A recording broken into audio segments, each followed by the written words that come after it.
welcome back to the best division in football with your boy Awthentik, one half of Awthentik and the Beard, man.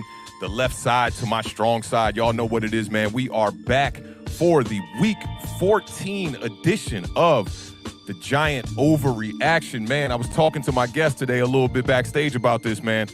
We running out of stuff to talk about for these New York Giants right now, man. It's becoming to look like a very, very pathetic season, man. But you know how we do over here at Awthentik and the Beer, man. We got to keep that content cracking one time. We appreciate everybody pulling up in the building so far. I already see some of my day ones in the chat already chopping it up. I saw some of y'all talking about y'all can't wait for the show, and me over here trying to figure out what the content is going to be for today's show, because, you know, we can't hammer too much on the quarterback situation. That's been the topic at hand for like the past couple of weeks. Y'all know how that has been. Now, we took this L to the Chargers on Sunday. I know there were not a lot of high expectations for New York Giants fans out there in this game, especially with Mike Glennon at the quarterback position. The New York Giants fell victim to the Los Angeles Chargers on Sunday, 37-21. Although the Giants were able to get over 21 points, the offense still struggled to generate anything on the offensive side of the ball. The Giants only gained 275 yards, 316 total yards of offense, and the defense struggled extremely against Justin Herbert and the Chargers offense. Herbert was 23 of 31 for 275 yards with 3 touchdowns and 0 interceptions. Let's not forget, Herbert was the 6th pick in the draft that was after Daniel Jones in 2020. Daniel Jones was the 6th pick in 2019. Been seeing a lot of statistics running around the internet about that as well. The Chargers' 37 points were the 3rd most allowed by the Giants this season and the 3rd highest total they've allowed in the 2-year Joe Judge era. The Giants fall to 4-9 on the season, and this will be another losing season in the books for Dave Gettleman and company. I don't know about y'all, man, but I don't know how much more of this I can actually take, man. This has been a lot of losing Giants football. I'm fortunate enough to be of the age to have seen the Giants a little bit in the late 80s, to see the early Super Bowl in the 90s, the appearance in the early 2000s, and both Super Bowls that we got in 2007 and 2011. So for the young fans, man, I'm really feeling for y'all. I got to keep it funky out here. I'm definitely feeling for y'all. You know, this has just been a losing tenure of 5-6 seasons. Since the boat trip, we really have not seen any wins for the Giants, man, and it's just been a dismal performance by this team on all aspects, on all fronts of it. Today, we're not going to be alone. I brought a guest with me today that a lot of y'all should be familiar with in the Giants community. My homie has been making his rounds on a lot of roundtables. You will see him a lot pop up on Big Pat Sports channel. I've seen him on a bunch of other content creators channels such as The Hub, KB, a bunch more. So without further ado, I need y'all to put some biceps in the chat for the homie one time before we bring him on. Let me see them biceps in the chat. Y'all know what it is, man. Giants Nation is still in the building. But without further ado, let me bring the homie on one time. My guy, Ash Money in the building. What's good, my brother? What's going on, man? First, I want to say thank you for having me on. Like, just watching that intro backstage just got me, like, so pumped. Like, that is that is some inspirational stuff right there. But yeah, and to everybody in the chat, what's going on, y'all? I know a lot of people, support me in the Giants community, even though I'm like a new content creator and all that. But again, thank you for having me on. And I see Word and Beard, showing me some love. What's up, y'all? But yeah, thank you for having me on. And this should be a good one. So before we get started real quick, I just kind of want to get like a little bit of a recap from you as far as what your thoughts are on the season. Just, not to get too much into depth, because we do got these overreactions we want to put on the screen here to see how you're going to react to those. But how you feeling about the Giants moving forward? How you feel about Dave Gettleman so far, without spilling too many beans? Yeah. How you feel about Dave Gettleman? How you feel about Joe Judge? How you feel about Daniel Jones? How do you feel about the return of Saquon Barkley? And how do you feel about this defense that was ranked 9th last season at the end of the year coming into this year as well? Basically, I just want to get one thing clear. And a lot of people in the chat, we're all Giants fans, right? And we're gonna support and we're gonna watch this team no matter what. No matter if we only have one win in the season, no matter if we're like the Detroit Lions, we have no wins. Well, now they have a win, but you know what I mean. But mentally, I've been checked out of. Let me see how to say this. I've been checked out in really having hopes for the season, like for like a couple of weeks, I'll say. Um, you know, we started off slow. We really, when we beat ourselves, we lost some tough losses that really came to the expense of our own struggles. Washington, um, really, Atlanta kind of. Yeah. Um, what was another loss? Kansas City.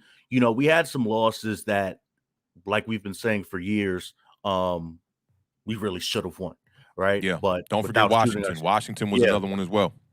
And that one really hurt. But Yeah. it's just come to a point where for years we have been saying that, oh, we should have won this game. If we'd constantly been shooting ourselves in the foot for years, even before the 2016 year we went to the playoffs. Um, so I've been in a mindset where we we I don't know. I don't want to say I'm for tanking. I'm not going to say that. But it really makes no sense for us to win another game the rest of the year. It just doesn't. Gettleman, I've said this multiple times. Gettleman, his first two picks, round one, round two, he seemed to be hitting, on some of them. Yeah. A lot of people have their thoughts about this past draft with trading down for Kadarius Toney getting an extra first round pick and passing up on Michael Parsons or Slater. Um, my two picks at the time were either an Alabama boy, which was Devontae or Jalen Waddle, and then Micah Parsons. Felt like we should have went offensive line, probably rounds 2 and on. But really, he really has done an all right job. It's just from the later rounds, it's a lot of misses, and even in free agency, um, when he got here, he wanted to get players for Pat Shermer and Betcher. We're getting a whole bunch of Arizona guys. Yeah. And then, like I said, you know, if you say you're going to fix something the moment you come here, you say you're going to fix our trenches, and then 4 years in, we still don't have any trenches. We don't have any identity with our offensive line and defensive line. How am I supposed to take you serious? How am I supposed to put my faith in you, especially this year where we have probably the most draft picks we've had in years, to be Yeah. honest, with 10? How am I going to expect you to fulfill on that and pick the right players? So with Gettleman, I'm off the Gettleman train, and to be honest, I feel like he's gone. Reports came out that he is gone, and then some rumors came out that he might be kept another year. I don't want that to be gone. I want him to be gone, and then same for Judge. I'm off the Judge train. I've been saying that for weeks. I know we've been switching head coaches every 2 years for the past 3 coaches, but it's clear when you're not the guy. It's just clear. Yeah. So that's kind of how I'm feeling about the team, and I'm kind of in favor of just cleaning house and fully starting over. So Yeah, that makes a lot of sense, man. And I'm right there with you as far as you said something that really stood out to me where you were saying you pretty much been clocked out for about 4 weeks, and that's where I've been at, man. I'm just like kind of just going through the motions now, and just assessing players and just seeing where we stand and getting more of a detailed, I'd say, oriented kind of like just look at the rest of this team because I think moving forward, a lot of these players probably aren't going to be on this team, and that's unfortunate. I don't know if that is fully on the players or if a lot of that has to do with the development that's happened with these coaches here because you see guys that were on this roster before Dave Gettleman got here, before Joe Judge got here, that they're not developing at a rapid pace either. So it is frustrating as a Giants fan for sure to watch football now. And with you saying that, it makes me think about one thing too, is that I feel like Mike Glennon as the starter at the quarterback position, I think there's a lot of people, especially around the Twitter sphere, that don't really understand the sarcasm that a lot of fans are trying to feed with the whole Mike Glennon thing, especially with me. I get people who literally think that the free Mike Glennon is a real campaign, is a real thing, which is just a joke to me. But I also think that Mike Glennon is being looked at a little bit too harshly now by Giants Mm-hmm. fans when I woke up this morning, because he's going out there. This guy wasn't a starter. He's a backup. That's exactly what we expected out of him. We expected this kind of play out of him, to be honest. And Mm-hmm. people are kind of using him as the butt of their jokes, I feel like, to kind of lower the bar for Daniel Jones, where, you see Mike Glennon coming as a backup. And Daniel Jones and Mike Glennon, it's, we know Daniel Jones is the better quarterback, but it's not that Yeah. far apart. And, I don't want our QB1 looking like a backup, it just leads to more frustration for me as a fan. And moving forward, it's like there's not a ton of options, at the quarterback position, especially. I know people were talking about Russell Wilson last week, and I talked about that on our show and made a case for how you could bring in a guy like Russell Wilson. But the problem is there's no money here in New York right now. We're hit on that salary cap. We got a bunch of players right now taking up a good chunk of cap space here when you look at guys like James Bradbury, Leonard Williams, Kenny Galladay, especially Adoree Jackson, Blake Martinez, and Sterling Shepard. Those 6 players make up over 50% of the Giants' 2022 cap, which is they're going to have to figure something out here. I'm not by any means a GM or anybody who should be dealing with accounting, but when you got 6 players that make up 50% of the cap and you're on a losing team like the Giants are, it's going to be tough moving forward. But just to explain to people who just got here and that maybe have never tuned in to the Giant Overreaction, what we do here is we bring up statements that we see across the internet. Today I got about 4 statements, and we react on these and say, is the statement that's going to be on the screen an overreaction? If it is an overreaction in the chat, I want y'all to put an O in the chat. If you need a little bit more time to think on that, you can put the hand emoji, or you can take the push, which means, you need a couple more weeks to assess the situation. We've talked about that with the whole Jason Garrett thing, and with the whole Saquon Barkley vibes we talked about. We talked about that with what else? What other overreactions have we talked about this year? Oh, the defense being overrated, a couple others. And if you think that the statement on the screen is accurate, then I want you to take the under and put a U in the chat. So that's just for everybody that's new here. We already got about 40 in the building. I really appreciate all of y'all pulling up, especially on a day like today when this team is just completely struggling. I know a lot of people woke up today, upset. No victory Monday, no victory week, none of that. It's very hard to go through your work week or your school week when your team loses. I know how that is. I used to go through that all the time.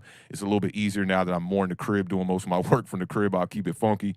So you might catch me on Twitter doing a good bit of trolling, trying to bring some smiles to people's faces on a Monday like this. And I'm looking forward to that game tonight too. The Cardinals and the Rams are going to be matched up on the Monday night matchup. That's going to be a great game. I can't wait to see that. So let me just get to this one super chat I saw here, and then we'll get things kicked off here. Shout out to the homie Connolly in the building one time.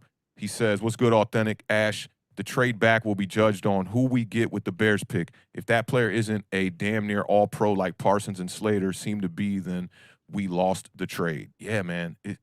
I was going to bring up something like that on today's show because that's very interesting. I saw somebody on my Twitter was saying, would you rather have, and maybe y'all can answer this in the chat too while we're at it, while we're getting this first statement queued up. And it was, would you rather have A, Justin Fields, B, Rashawn Slater and Daniel Jones, C, Micah Parsons and Daniel Jones, or D, what we ended up with, Kadarius Toney, Daniel Jones, and the 2022 fifth-round pick, or number 5 pick, which is going to be from the Bears. So you tell me what you think about that. For me, I think seeing the way that Micah Parsons played yesterday, it almost looks like a no-brainer that for me it would be C with Micah Parsons and Daniel Jones. But I also think they might have made a mistake in reaching for Daniel Jones in the 2019 draft at pick number 6, because Dexter Lawrence was the 2nd pick in the first round, and it just, I like Dexter Lawrence, but it's not one of those players like Awthentik is talking about here that's like an all-pro or a player that you just see that just jumps off the screen. But Awthentik, I definitely appreciate you pulling up, man. Appreciate your presence in the building, and the $10 super chat, man. That means a lot to this channel for sure, man. Appreciate your support on that one time, man. So you know what? Let me do this. We're gonna do a couple shout outs, and we'll get this question up on the screen, because I got to shout out a bunch of my day ones in the building. You know what it is, man. They always showing up, showing love. We got to bring some acknowledgement to the fam one time. You know what that is. So right off the bat, man, big salute to the homie. No Mets, no Nets, no Jets. Y'all know what it is. Word is in the building one time. Glennon said Glennon should have never been the backup. My man, no Mets, no Nets, no Jets. Shout out Jameson, who was 2nd in the building today. Who else we got in the building? Floyd Samuels is in the building. Keep Joe and Dave so we can tank forward. or for Bryce next year. That's not a bad plan. Shout out to Floyd Samuels in the building one time, man. The Formula Fitness was up in here early. Shout out to Formula Fitness in the building. Juice Jones in the building. Shout out Juice Jones Creates, man. Y'all make sure to go sub up to Juice Jones Creates, man. He's going to be bringing you some mental health content that me and him are going to be collaborating on later on in 2022, man. Definitely keep your eyes peeled for that. I see the homie Mike K is in the building one time. C-Bands never stay lacking. 4-5, one of my favorites in the building one time, man. I appreciate you pulling up. James Williams is definitely in the building. What's up, James? Hope all is well, man. Looking forward to that online Big Blue stream coming up tonight, too. I'm going to definitely pop up in there. Oscar Unrated is in the building. Tony is basically like a freebie because then we are going to get a higher pick than we even traded away. That's a good point right there. Shout out to Oscar one time in the building. My man Caden is in the building one time. What's good with you, fam? All is well over here. Yo, you know what's crazy, man? Asking me what's good here. Right before I was about to go on air, I'm in the shower, and I normally don't take showers before I go on a stream, but like I'm in the shower. As soon as I step out, the lights go out. I'm like, what the hell is going on here? I step outside, man. Traffic backed up. I live on the most populated street in Washington, D.C., North Capitol, so it's a very busy road. I see cars backed up left and right, man. Traffic lights out. I'm like, man, they better get this together before I go on air. It was pretty much like 15, 20 minutes before we got on air. So if you see me, get deaded from the stream, Ash Money, you might have to take over. This is going to have to be your giant overreaction. But we'll see how that goes, man. Hopefully they got everything situated. I appreciate that, man. Shout out my homie Benny one time. He's in the building one time. NYG True Fan 1 is in the building. What's up, fam? Hope all is well.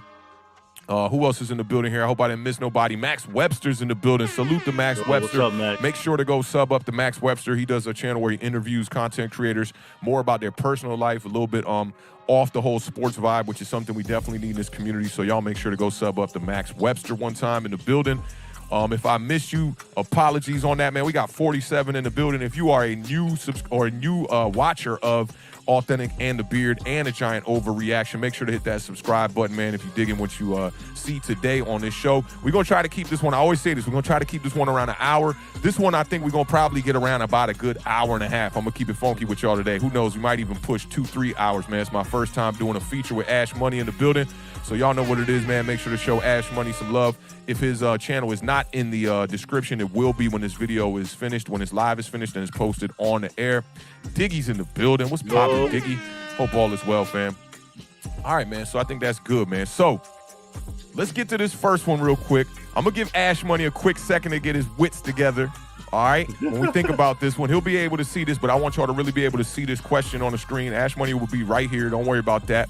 So we're going to start this one off because Ash Money was in the chat like about, I want to say it was 3 giant overreactions ago. And maybe this was, let me see. So this Kitchen's 3rd game. Yeah, this was 3 giant overreactions ago. And I saw him in the chat, and he said he needed the push on this one. So I wanted to revisit this one right off the bat when I got Ash Money on the show. And y'all know what it is, man. Make sure to hit that subscribe button, man. Awthentik and the Beard. 4 days a week we doing content, man. So with this first one, and I'll set up the rules for y'all one more time. If the statement on the screen is an overreaction in your opinion, I need you to put an O in the chat. If you want to agree with the statement that's on the screen, I need you to put a U in the chat. That means you're going to take the under. If you need the push and you need a little bit more time, which on this first question, you definitely should not need more time. All right? I'm going to need you to put the hand emoji, or you can type push in the chat for my OGs that don't know where the hand emoji is at one time. All right? So this was the one we brought up. This was from @BigBlueUnited on Twitter from about 3 weeks ago. So don't hold him accountable for this till this day, all right? Which you might want to do that for real. He says, for the millionth time, Garrett was not close to the biggest problem on the Giants. Now, for me, when this came up, I said that Garrett was somewhere around number 5 problems for me on the Giants. I had the offensive line ahead of him. I had the front office ahead of him, and included Dave Gettleman and all of that. And I can't remember if I had the quarterback situation over him at that time. It might have been one that I had as, being strapped with an average quarterback in New York right now, making it a little bit more difficult. And also I brought up the running back situation. We know Saquon Barkley was coming off of this injury. That was a major injury, major knee surgery. They expected Saquon Barkley to just get right back to being Saquon Barkley from 2018, which Saquon Barkley really has not been himself since the end of that season. Even 2019, which was a pretty decent season for Saquon Barkley, he did have the high ankle sprain. And He came back. He only missed, I believe, 3 or 4 games maximum with that high ankle sprain, which is a miracle in its own right there. He came back to have 1,000 yards, I believe. It was a decent season, but you could tell that Saquon Barkley was not on all cylinders, even in 2019. Blows out the knee in 2020, comes back this year. I've been saying it all year long. Giants needed to address the running back 2 situation, even after bringing in Devontae Booker, who I do like Devontae Booker. I think he's a tough, hard-nosed running back who does hit the hole very hard. He's not the kind of guy that's going to be trying to hit for the big play, doing too much dancing. He's going to get you the 3-4 yards you kind of need. And the offensive line has been its own problem in its own right as well, which does affect your running backs directly. So I had Jason Garrett around that 4, maybe 5 mark. I don't know where y'all had him at. Let me make sure I got this chat opened up. I know this chat be flying on me. Let me just double check some things here. Okay, so right off the bat, I'm giving Ash Money the Jeopardy music. He's thinking backstage, trying to get his wits together right now so he don't say nothing crazy on Awthentik in the beard. I got a U from the homie Mike one time. He's taking the under. He's saying that this is not an overreaction. Nelly 20, shout out to Nelly 20 one time in the building. Definitely digging that profile pick one time. Takes the under. Oscar takes the under. Shout out my homie Edward Squires in the building one time. He takes the under. Kenny B is in the building. He takes the under. Kadinji takes the under. NYG True Fan 1 takes the under. Diggy takes the under. Jason Ramsey takes the under. No Mets, no Nets, no Jets takes the big under. My man Benny says, Awthentik, my lady says that shirt goes hard. Yo, if you see the back of this shirt, it's got a quote by Nas on the back of this. Shout out to my homie Will, at Will Soil on Twitter. Him and his homies designed this from, I want to say the name of the company is HBSN, short for, or actually it's HSBN, I'm sorry, short for has been. Blessed me with this shirt about 2 or 3 seasons back. Appreciate that. Appreciate you pulling up, Benny. Jameson takes the under. What else we got in here? Anybody else taking unders or overs? TJ Alvey in the building. What's up, TJ? Hope all is well. He's taking the under. Formula Fitness takes the under. Benny under. El Gigante in the building one time. What's up, my mi gente, as they like to say in your language, my dude. Shout out to you being in the building one time. Takes the under. Juice Jones takes the under one time. ENA, We Got Time is in the building. Also takes the under. All right, Ash Money. Let's get you back in here one time. The Jeopardy music was like 30 minutes, my man Ash Money. I know he got enough time to get his thoughts together. What's your thought on this Jason Garrett? For the millionth time, Garrett was not close to the biggest problem on the Giants. Keyword being not close. What you think about that, Ash Money? Now, I know I took the push the first time this was brought up, but give me the University of Miami, man. Give me the U. Give me the U. Now, I'm not going to say Jason Garrett wasn't a problem. I'm not going to say he wasn't a problem. Me and you, we looked at specifically the Kansas City game. We looked at some of the film and the spacing and some of the designs were just not that good, right? But Jason Garrett said it himself when he walked out or when he got fired. Basically, you're not going to, and this is not just in football, this is everything. You cannot function to the best of your ability without a foundation, right? And for the Giants, that foundation is the offensive line. He said that when after he got fired. He said the offensive line was really a big problem. And to be honest, we have the worst offensive line in football. We do. And I don't even think that's really debatable. Yeah, I'm with you. And to the fact that, and you pointed out a couple of times, these guys, they're bad, but they're not, they're bad, but they're made to be look worse than what they really are. They're not really coached right. And I went back after you said that, I looked, these guys don't know how to pick up blocks. They don't, it's not really technique. It's really like mental with these guys. Right. And even there's a lot of things on this offensive line that you could do. And I'm mainly talking about Joe Judge, that you could do to make this offensive line better. Right. I saw Matt Pert. A lot of people were killing Matt Pert after one bad play. Yeah. right? But we gave Nate Solder 14 weeks to show us that he's really shot. Like he doesn't have it anymore. Mm-hmm. The center, Billy Price, somebody that we traded away, traded BJ Hill away. And a lot of people, Crazy. a lot of people talk about Danny Shelton, being shot as well. Well, maybe we could have, tried to sit him and put in BJ Hill because he did have the rookie sack record before Aziz broke it, right? And he has always been a good death piece for our defensive line. Um, Look at the defense. Look at some of these players on the defense who we really don't. We see that are not. We see they're not what they are. Really, like Logan Ryan.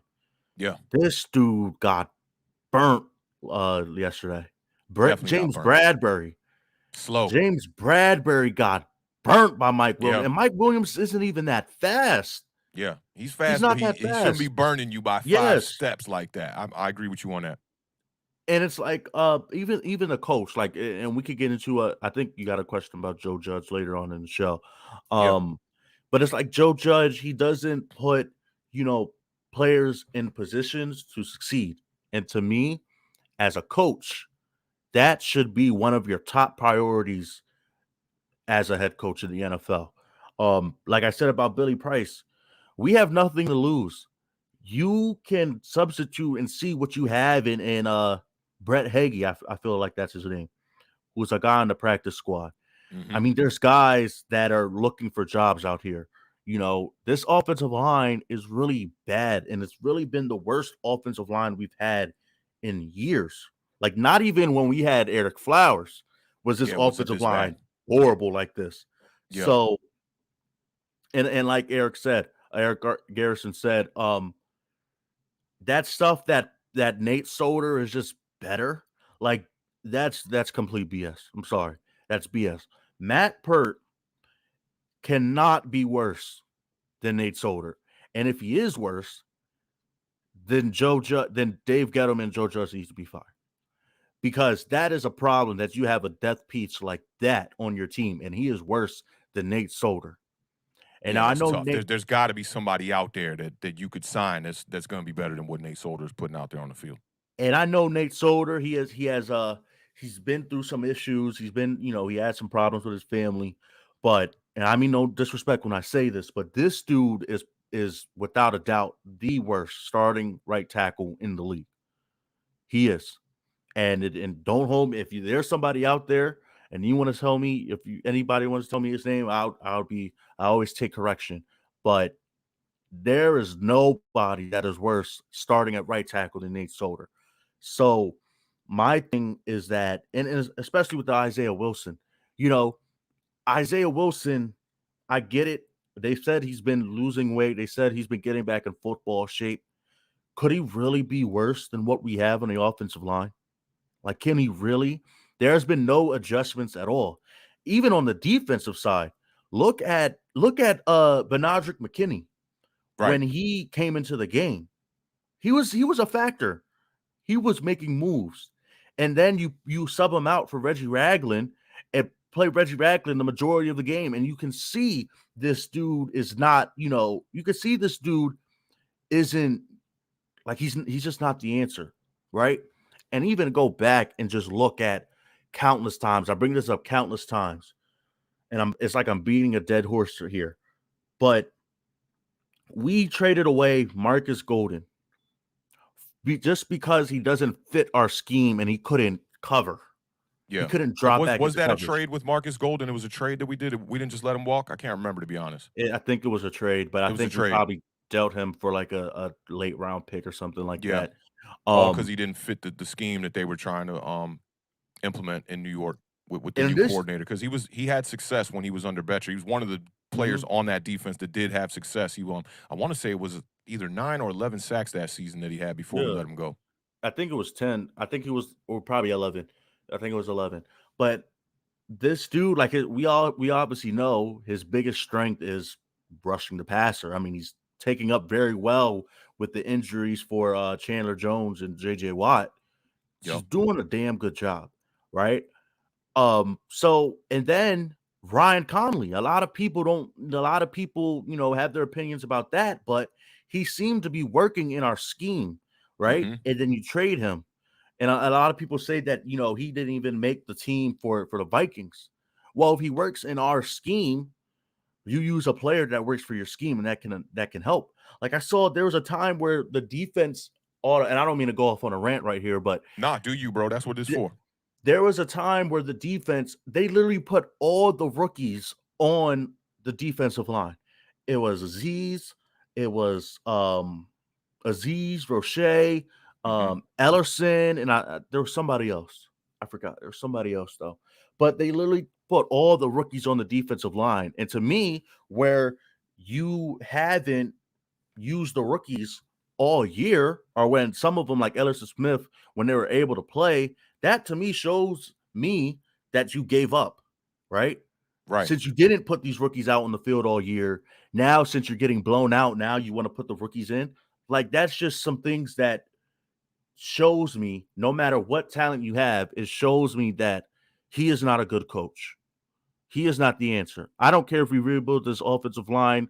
If we take uh if we take Neal and Linderbaum back to back, there are certain things that no matter what talent you have on the team, the mental decisions by head coaches and some decisions by head coaches just doesn't fix the chemistry. It doesn't fix the philosophy of a team. That's a great point. That's a really great point. I think you ironed everything out on that, man.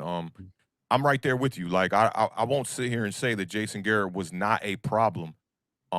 But he's not one of the top problems. I think it starts right at the top with the coaching staff and the development of players. You know, you got guys out here that look like they don't even belong on an NFL football field, and you're trying to convince people that the people that are behind them aren't worthy of play. And I see somebody in the chat was saying like maybe Matt Pert and players like that have done something, something else to warrant them not playing on the field.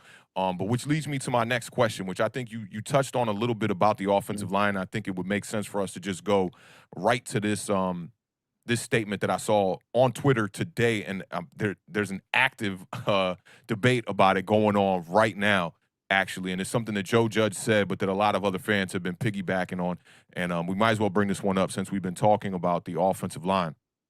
Now, Joe Judge came out and he said Nate Solder gives us the best opportunity to win. Um, a lot of people are on Twitter talking about this one right now. Me, Tainer, Pizzle were in a thread talking about it with Shane, who's also a Giants Twitter type dude who always talks on Twitter. He's always got some good takes too on there. But I'll start with this one, right? And chat, y'all let me know if this is an overreaction. If Nate Solder gives us the best opportunity to win, is indeed an overreaction. Or if you want to take the under, put the U in the chat. If you need to push to see a little bit longer, which I don't think anybody needs to see any more play from Nate Solder, but it will be important to just let you know that you can take the push if you would like to take the push.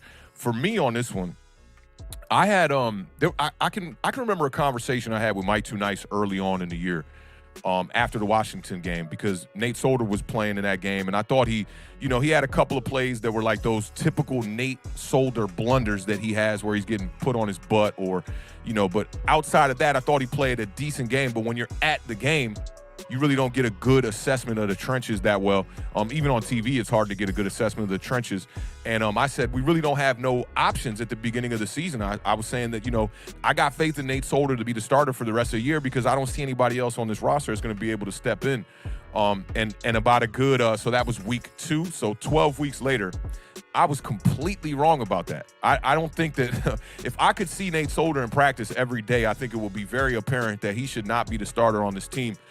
In talks on Twitter about it with Cop Pizzle and a few others, Entertainer and a bunch of other people, they were some people were implying that like we really don't have any other options. But for me, I think another option would be to go out to free agency. But it seems that the Giants, not only has the fan base given up on this team, but the coaching staff has given up on trying to make any adjustments. Now, I don't know if that's because we got reports that Dave Gettleman is definitely going to be out of here at the end of the year. They're like, you know what, let's just not make any moves, wait till the year's over, and maybe then we'll just try to figure out how to clean house and get rid of all these bad players that are on the roster, Nate Solder included. But for me, for Joe Judge, and I think this is a really easy one, that's why I figured we just bring this up quick. I think that this is definitely an overreaction from Joe Judge, saying that Nate Solder gives us the best opportunity to win. I mean, that's just garbage right there, to be honest, man. If you guys can't go out there, I feel like you could find a security guard who works at a DC nightclub that could be a better right tackle than Nate Solder. So for me, I'm definitely taking the O on this one. This is definitely an overreaction.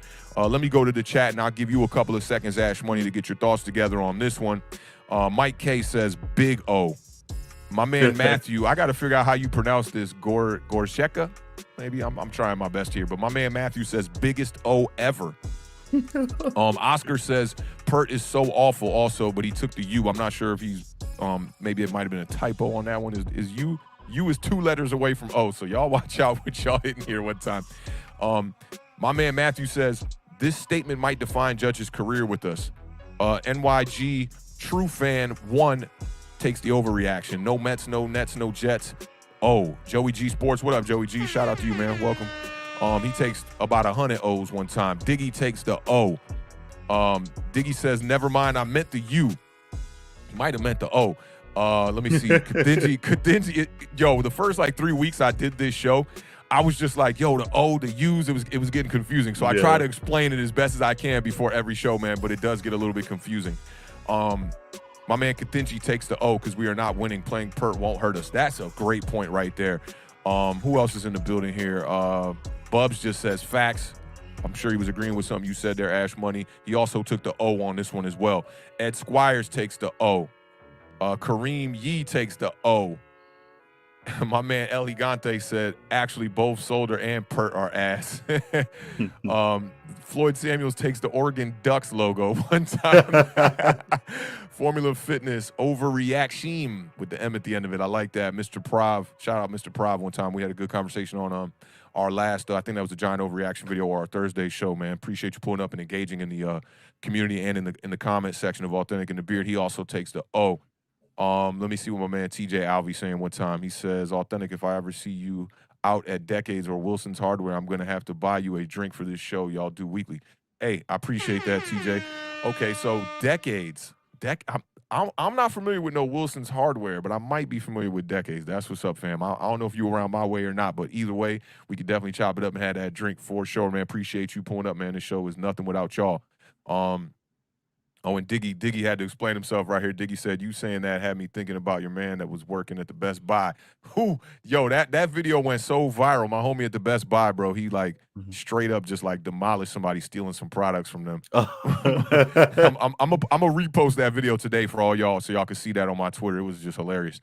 My man Juice Jones creates flagrant O, he says. Lucas in the building. Shout out Lucas in the building one time. He says, Solder sucks forever, over, under. Let me see who else is here. ENA, we got time. Biggest O. All right, so we got enough in the building right now. Oh, last one is Alexis. Alexis says, oh, scratching my head one time. So, Ash Money, I mean, I know your answer on this, man, but what's your thoughts on this? Yeah, I mean, give me the oh, hi, I found this this hat was on my floor. I cut my hair so I could, like, literally I cut my hair so like I like trimmed it down. Like I had like 5 inches of hair on my head and I trimmed it down to like a inch, right? Oh, true that. But so now I can wear beanies. So I've just been switching hats and I found this hat. Give me the Ohio State O, right? I know we lost to Michigan. I know Aiden Hutchinson, made us look like fools. Y'all don't need to chop me up right there. But like I said, I mean, I don't even have to explain it for real. I mean, and this is another thing I mean by Joe Judge. I mean, what are you just saying that just to get through the press conference? Or are you just saying that just to give a short answer? Like, there's no way that Matt Pert could be worse. Like I said, like there's no way. And even if he is worse, I mean, put him in the game. Like the season is done. There's nothing to lose. And these are moves by head coaches make that can potentially save jobs, like that could potentially, give people hope, right? But when you just put in Nate Solder and he's just getting demolished, like, to be honest, and I'm not capping on this, like I'm not like trying to beef myself up or anything, but I really think if I was aligned from Nate Solder one-on-one, I could get through him in like under 5 seconds. I really think that. And I know no maybe, cap though, huh? I know maybe, we can maybe that's an exaggeration because, like I said, there's a reason why these dudes are in the NFL and these dude, and I'm on YouTube, right? Yeah, I feel I'm you. just a regular dude, but I'm really thinking that I could get through this guy, like, to be honest. Um, and a lot of people, gave him a lot of hype because he was a good offensive line with the Patriots. I just want to tell everybody something. Mm-hmm. Blocking for Tom Brady is probably the easiest job in the NFL on field. That's probably the most easiest That's a good position to point. play. He's one of the And most decisive quarterbacks, maybe the most decisive quarterback in the league, and he always has yeah, as far as time to. If you look next gen stats, Tom Brady is always one of the low numbers. yeah. So my thing is um, and this is no shot at Tristan Wirfs, but Tristan Wirfs had a good season last year, right? And a lot of people bashed Andrew Thomas last year for playing bad. I'm like, Tristan Wirfs, that's the dude. Yeah. Tristan Wirfs was a tackle on the Buccaneers. Tristan Wirfs had the easiest job. Like, he had the easiest job out of all rookie offensive linemen. That's easier than Andrew Thomas, easier Yeah. than Jedrick Wills, easier than Mekhi Becton. I mean, so blocking for Tom Brady isn't hard. I mean, to be honest, I know I'm bigging myself up, but I think I could block for Tom Brady. And even if I get beat, I mean, he'll get that ball out quick enough. It would be crazy to see you on the field in full pads playing right tackle for Tom Brady. see me a line. Yeah, that would be crazy, yo. Line I'm from a line from losing you on your internet Arizona, connection just a little Khalil bit over Mack. there, Ash. I tell you what, You maybe listen to me? close out one time because you were froze. I'm monitoring on YouTube as well. And I'm getting video on you, but I'm gonna have you close out real quick and just come back into the same StreamYard link and see if we can refresh the internet Okay. one time, and we'll see how that works out. That's what's up, y'all. Appreciate y'all sticking through, man, with us here, man. Looks like Ash Money was having a little bit of internet connectivity issues, man. Everybody seemed to say that this was indeed an overreaction in the chat, man. I wanted to kind of just tie this one with Nate Solder. Gives us the best opportunity to win with the first statement that we had on the screen here. We'll just we'll kind of chop it up until we get Ash Money back in the building one time, man. Again, I appreciate all of y'all pulling up, man. This is the Week 14 edition of the Giant Overreaction with your boy Awthentik. Looks like we got Ash Money back in the building one time, man. We got about a good 60 almost in the building. Ash Money's looking good to go here on the internet connection. Things is looking fine here. So we will we'll get to the next question, man. Again, we appreciate y'all being in the building, man. It's tough to support these New York Giants right now, but I know that these can kind of act as a, some sorts of a therapy session in a way. Shout out to my homie Eli Rax, who does the real therapy sessions for the New York Giants community on Twitter, in the Twitter Spaces. I think he does those just about every Sunday. And you definitely want to join him. I think that him and the homie Hefe are starting a new show also with the homie Spiros. Make sure to check them out, man, and subscribe to them. They're gonna need the whole Giants community, especially during these times right now while they're trying to rebuild their channel. But let's get to this next one here, man. I got two more questions here that deal with the general manager, and the other one deals with the coach.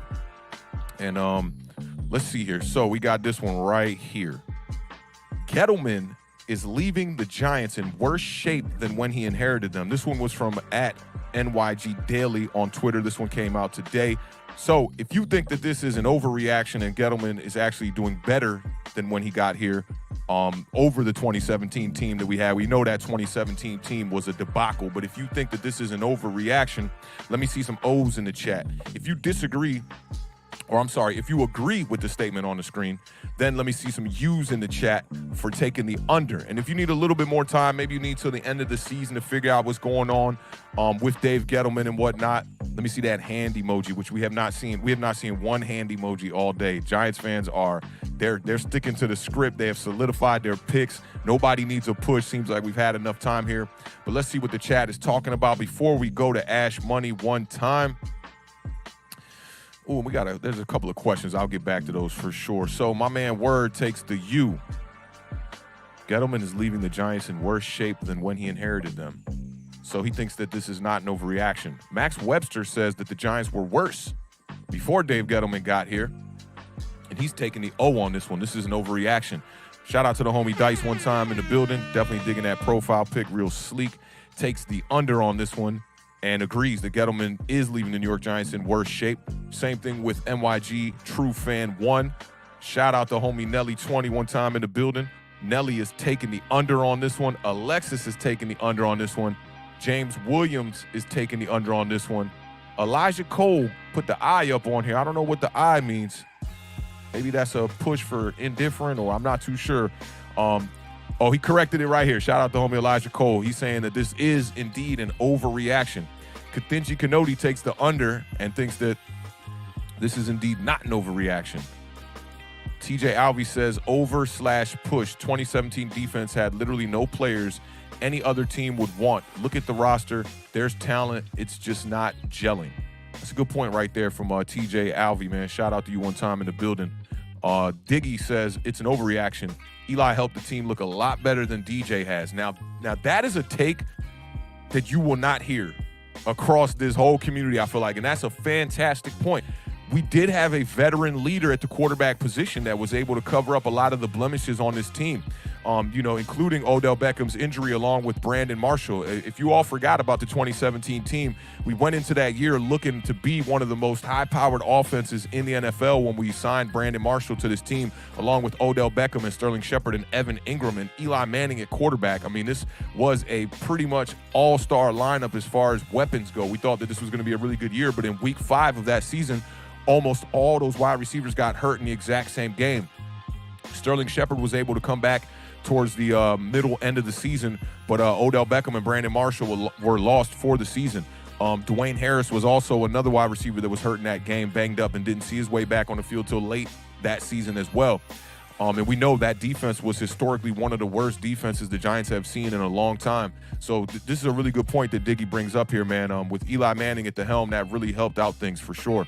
Kareem says he's taking the under on this one. No O-line, no quarterback. Mr. Prav is taking the under on this one. Joey G Sports, I'll take the O, but possibly you at the end of the season. I like that. That's good. Give you a little leadway right there. You might want to take the push on that one a little bit. Matthew, he did describe how to say his last name up just a couple of chats ago. I think it was Gorseca. I think is how he had it up there. He says depends on who we can keep, but right now he's taking the under on this one. Caden says that this is an overreaction. Edward Squires takes the push. We may have a few better players, but he still left us in cap hell. That's true. That's true. That's very true. Oscar takes the under on this one. Formula Fitness takes a big under on this one. No Mets, no Nets, no Jets takes the push only because the talent could be okay. The coaching could be the real problem. That's a good point, too. Let me see who else is in here. Tom's World. Shout out to Tom's World one time. I don't think I've ever seen Tom's World in the building. And that's a fire profile pic you got going on over there, too, man. Appreciate you pulling up. He takes the under on this one. Sabrina's in the building. What's going on, Sabrina? How you living? Drip Giants takes the over one time on this one. Who else we got? Yeah, make sure y'all say what's up to Sabrina. Y'all know what it is. All right, so that's good to go right there, Ash. I think we got everybody's over-unders. This the first one we really kind of split on, and I think the chat made some really good points about some of the things with the 2017 team and the defense being awful, but also being led by a good veteran quarterback. The injuries was the thing that I'm kind of leaning towards a little bit with the 2017 season looking parallel to the 2021 season here. But what's your thoughts on that? Oh, I'm not getting audio from Ash. I'm not getting no audio from Ash for some reason. Still not getting audio from Ash. But I'll tell you what, while you get your audio, keep trying to come in here. I'll give y'all my thoughts on this one real quick, too. So Gettleman is leaving the Giants in worse shape than when he inherited them. This is tough, man. That 2017 roster was really, really, really, really bad. Defensively, we really didn't have no pieces, but I mean they did have Marcus Golden on that squad, and we know James Betcher was trying to bring in a lot of ex-Cardinal players. This one's tough, man. I can't sucker out and take the push. Ain't no way I could do that and take the push. So I think I'm gonna say that I'm going to take the under on this one.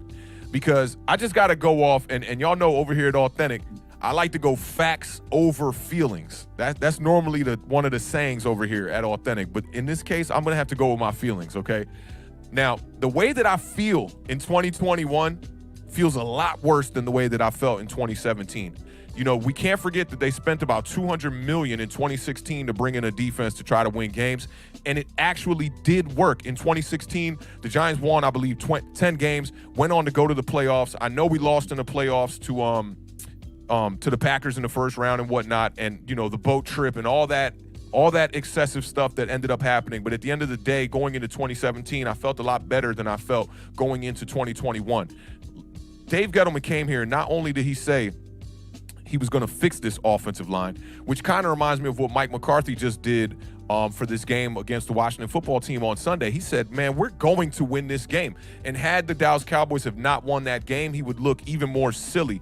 Now, with Dave Gettleman, he comes here, he says, we're going to fix this offensive line. He didn't put a onus on trying to fix the offensive line or put emphasis on it, saying our priorities are going to start at the offensive line and we're going to bring in hog mollies. He said, we are going to fix the offensive line, which then in return, Giants fans are holding him accountable for that. That has not happened. We have seen a lackluster offensive line throughout the whole Dave Gettleman tenure. It's the one thing that has not been fixed. Defensively, I think Dave Gettleman has done some things. The Logan Ryan signing last year looked appropriate. Bringing in James Bradbury looked good. Looking at Blake Martinez, bringing him in as another free agent signing looked good. I was one of the people that maybe the first 2 years of Dave Gettleman's career, I was saying, you know, I'm taking the push. I would like to see what Dave Gettleman is going to do here because he made some good acquisitions in the free agent market. The drafts were definitely a problem, but the verdict wasn't out yet on Daniel Jones. And I know for some fans, the verdict is still not out on Daniel Jones because now that he's off the field, it's even harder to assess what this quarterback is going to be, even if he does get a good offensive line in front of him. But I am one that thinks like this. If you got to put everything around your quarterback and make it perfect, that says a lot more about the quarterback than it does about the perfect situation around him. I think a lot of quarterbacks can succeed in the NFL right now if you put the perfect situation around them with weapons and a stout offensive line. You look at Colt McCoy with the Arizona Cardinals. You know, when he came in relief for Kyler Murray a couple weeks back, he looked to be a pretty serviceable quarterback. Now, when I saw Colt McCoy playing in Giants games, I was looking at it like, man, that's not the kind of quarterback I want on the field. He's not going to go above and beyond to make plays for this team, you know. And when you see Mike Glennon on the field as a backup quarterback as well, you think the exact same thing. Shout out to the homie Big Pat Sports one time in the building, man. I appreciate you pulling up, man. We got the homie Ash Money here. He just got back. He's backstage. Let's see what Ash Money's got to say about these thoughts. How's that mic looking, Ash? First, can you hear me? Yes, sir. We good to go, man. I found it. I knew what it was, but I'm gonna take the push here. To be honest, just because I just don't know. Some of me is saying that, you know, he did make the team better, but our offense has took a major step back, and that was with the loss of Odell. And to be honest, like even back in Carolina, he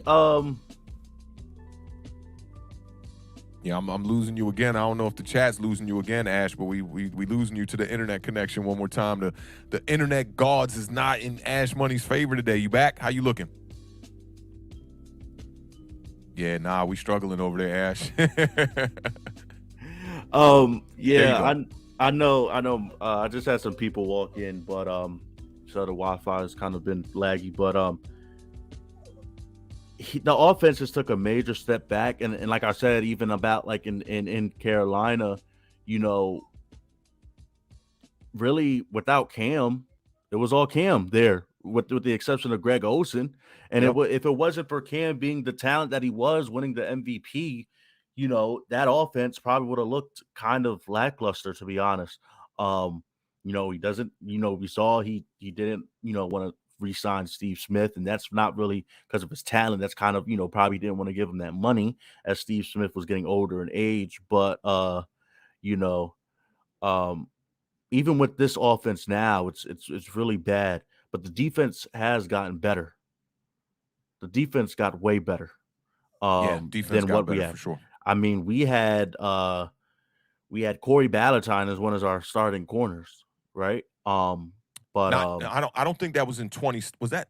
I don't think that was 2017. Maybe 2018. As far back as 2017, because I think that Corey Ballantyne was a Dave Gettleman draft pick. I want to say. Maybe somebody in the chat can correct me if I'm wrong on that. I think Corey Ballantyne was drafted in the late round the first year that Dave Gettleman got here. What's up, Pat? What's up? Yeah, I know my Wi-Fi. My Wi-Fi has been going out, but Yeah, the Wi-Fi yeah, been struggling. I don't know if that was maybe that was the year he came and he drafted him. That year was Saquon. I'm not sure. I'm not I sure. think actually I want to say it was the Daniel Jones draft. I feel like, Okay.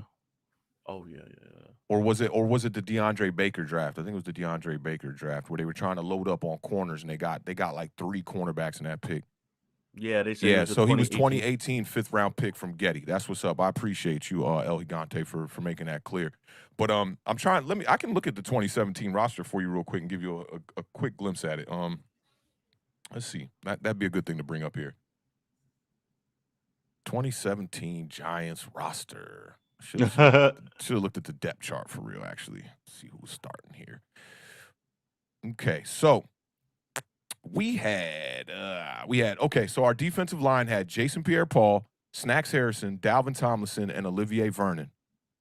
Our linebacker core was Devon Kennard, B.J. Goodson, and Jonathan Casillas. Cornerbacks was Ross Cockrell, which I don't really remember that. Janoris Jenkins, Landon Collins at safety, and Darian Thompson. You know, that is a roster that actually looks pretty decent on paper. Yeah. It looks defensively. Offensively, we had Orleans Darkwa at running back. The wide receivers by the time the season was done with all the injuries was Roger Lewis and Sterling Shepard. Rhett Ellison and Evan Ingram at tight end. Offensive line consisted of Eric Flowers, John Jerry, Brett Jones, John Halapio, and Justin Pugh. Man, wow. I'm gonna double down on it now and say, yeah, we're totally in a worse situation than we were in 2017. Looking at that roster. Yeah. Yeah. So I'm kind of leaning towards like I was saying, I'm in the middle. But yeah, it was like that defense because we had a top 10 defense the year before in 2016. Actually, Landon Collins was a runner up, I believe, for Defensive Player of the Year that year. And he You lost saying Landon was? Yeah, he lost to Khalil. Yeah, and they let Landon Collins walk, which I think he just didn't fit the scheme as well. You see him having some success now, finally in Washington, a little bit of success as of the last couple of weeks.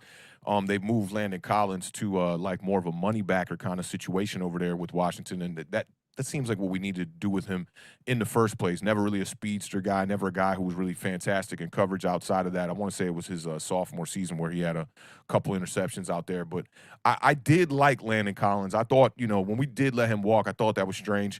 I thought cutting Janoris Jenkins was a little bit strange, and remember he had that like media outburst thing where he used a inappropriate term, and then they were just like, you got to get out of here. But, I always like to say this about football players, man. They're not like people that you want to look at as model citizens. And I think New York has kind of fell victim to that, throughout the years of trying to build teams around good character guys, where this is football. They are paid to smack helmets and knock people down. They're not paid to be, these super classy, dignified kind of players. I mean, I'm not saying bring in, terrible human beings or nothing like that, but when you look at a guy like Micah Parsons, for example, one of the reasons that the Giants were saying that they weren't going to draft him, or reports came out about it, was because of some of the locker room issues that he had coming out of college. And now we literally have to look at a guy as a rookie looking like he could possibly be the defensive player of the year. And the Cowboys seem to be the opposite on that type of spectrum as far as where the Giants are at. They're bringing in guys that are, kind of like goons or whatever you want to call them. And they're showing up on the field for sure, So it's difficult here. So I take it you sticking with the push on this one? Oh yeah. Yeah, and that's that. I see Ash Money going with the logo because the internet over there. Somebody said he got the general Wi-Fi over there. He clowned that man Ash one time. I have to get the McDonald's, move up. Upgrade. Facts, man. You know what you need? You need to get somebody Xfinity hotspot Wi-Fi code and just use that. Them Xfinity hotspots is all over the country. I'm on a Spectrum because it came with the school apartment. So I'm on. True that. True that. I think Spectrum serves New York as well. Over here in DC, we get Verizon and Comcast Xfinity, and then Cox Internet is another one that we get as well too. But I think you kind of stuck on the push there. I think that kind of makes sense. But here's what I wanted to ask you about taking the push on this one. Like what in the future would tell you or would lean you more towards this being an overreaction or an underreaction? Like, what are you waiting on as far as the push? My my thing technically with the push is that I just feel like a defense has won us games, Yeah, right? The defense has won us games single-handedly this year. The Raiders game, the uh the Panthers game, there's a game I'm forgetting. Oh, the Eagles game. yeah. That was probably the most I've seen a defense do when our offense has been so lackluster in a long time. Yeah, the Eagles game is definitely a good example of that. I mean, when you looked at the report on all their drives that they had in that game, it was Mhm. awful. All it was punts and interceptions straight up. Yes. And then they had the one touchdown. And you look at the Giants, that offense couldn't just generate enough points to just put that game away. That game shouldn't have been close. It reminded me of the Monday night game for the Washington football team against the Seattle Seahawks earlier this year, where Seahawks weren't doing nothing all game, and Yeah. Washington should have been able to put them away, but they couldn't do it. And to me, that's just a sign of, one, bad offenses, but two, you got to have that quarterback that is willing to just go, look, man, we going to put this game away right now. It's time to put this Mhm. game away and place emphasis on the players. You see the Giants, man, they get into the red zone. There's always a mistake. There's always a penalty. And I feel like if you had more of a leader at the quarterback position, and don't get it twisted here, people in the chat or anybody watching right now, I'm not saying like this is all on Daniel Jones, but when you got that real leader, the offensive line and all these other players that are out on the field with him will feel accountable, and they won't make those boneheaded mistakes. I don't want to compare Daniel Jones to a Tom Brady, but Tom Brady's the kind of guy that when it's finished and done, if you jumped off sides in a red zone attempt, when you walking back to that bench with him, he's definitely going to be chewing you out.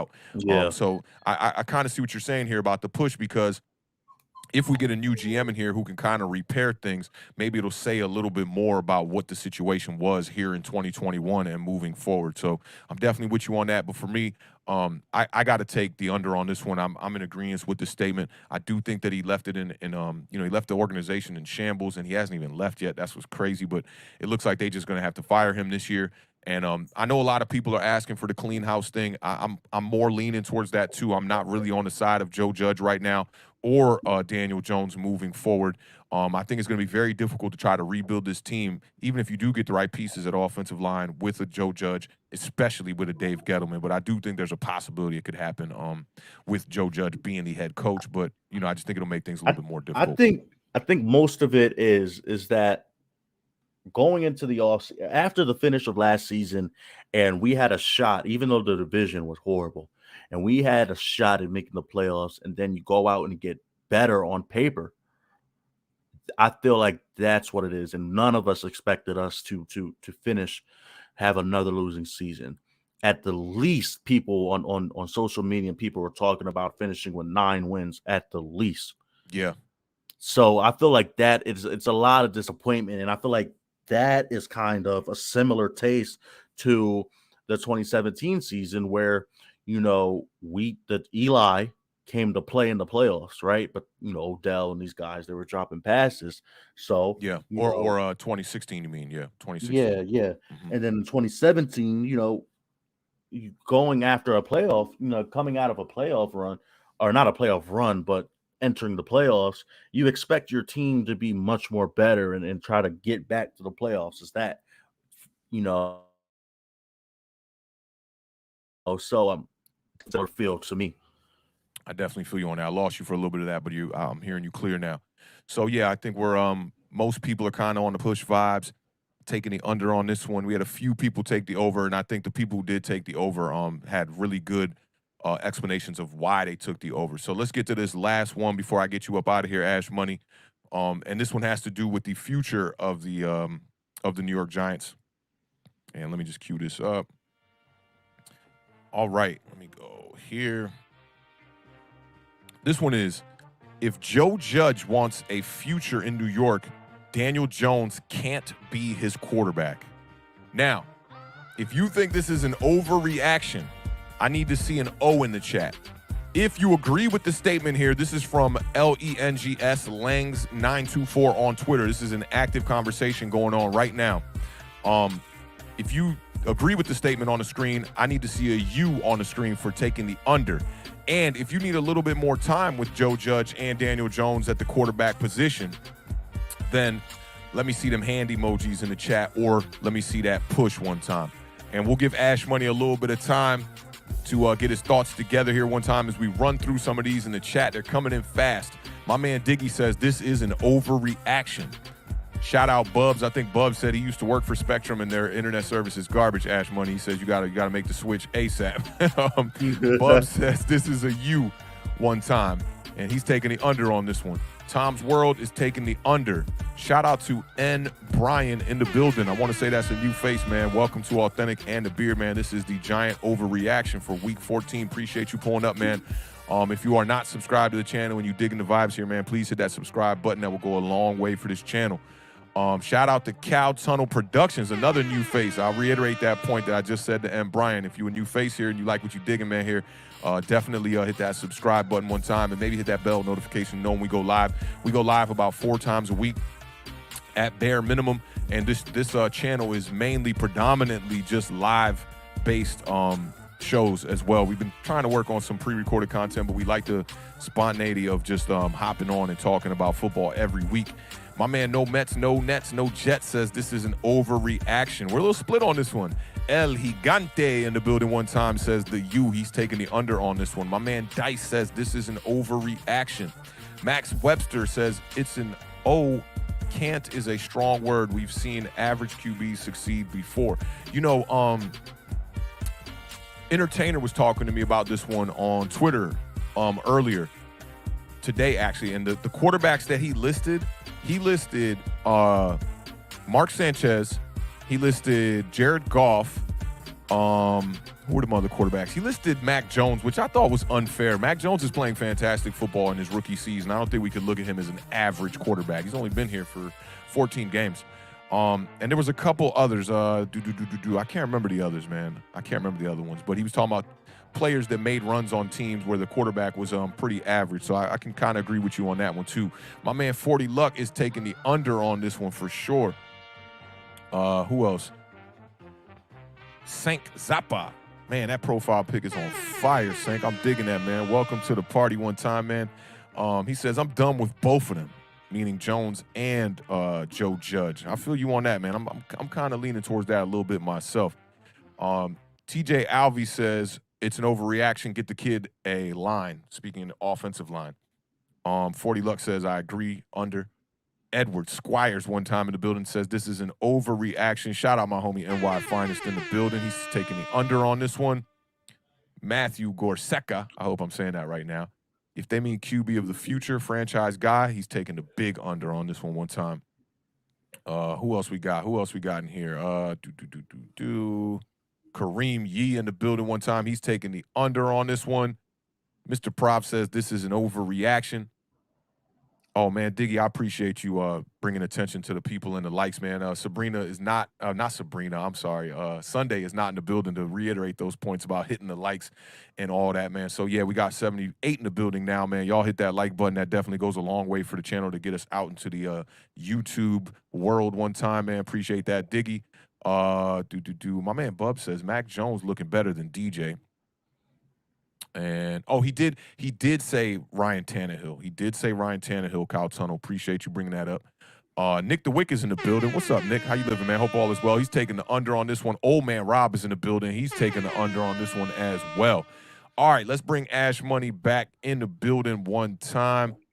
Let me see. Maybe it makes more sense to do something like this, maybe. No, maybe like this. Nope. Nah, these ain't working. All right, shout out StreamYard one time. We'll stick with this right here.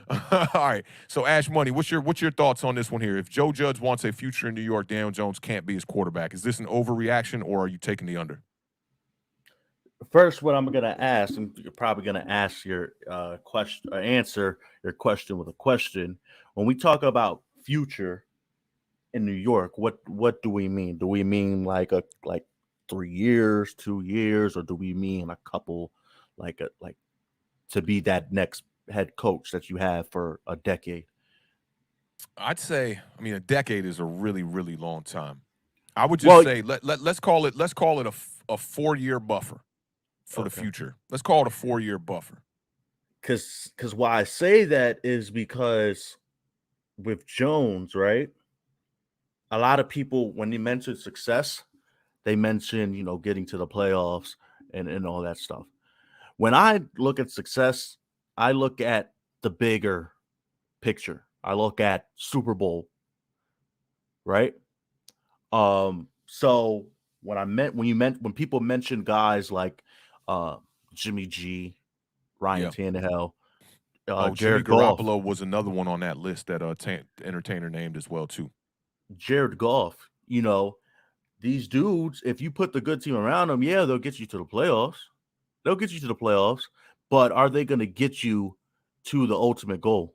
Are they going to get you to that Super Bowl? Remember, when Jimmy G and Jared Goff got into the Super Bowl, they really cost their teams a chance to win. The one I believe is, or I remember is Jimmy G overthrowing that deep route to Emmanuel Sanders that probably could have sealed the Yeah, game. about a good yard and a half too. Jared Goff underthrowing balls to Jared Cook and getting picked off by Stephon Gilmore in the end zone, right? So my thing is that with the Daniel Jones situation, his mistakes are mental. We preach it a lot of times. Yeah. Daniel Jones has the skill set to be a really good quarterback in this league, but his mistakes are really mental, right? We see he has the touch on his deep throws. He fits the ball into tight spaces fast, right?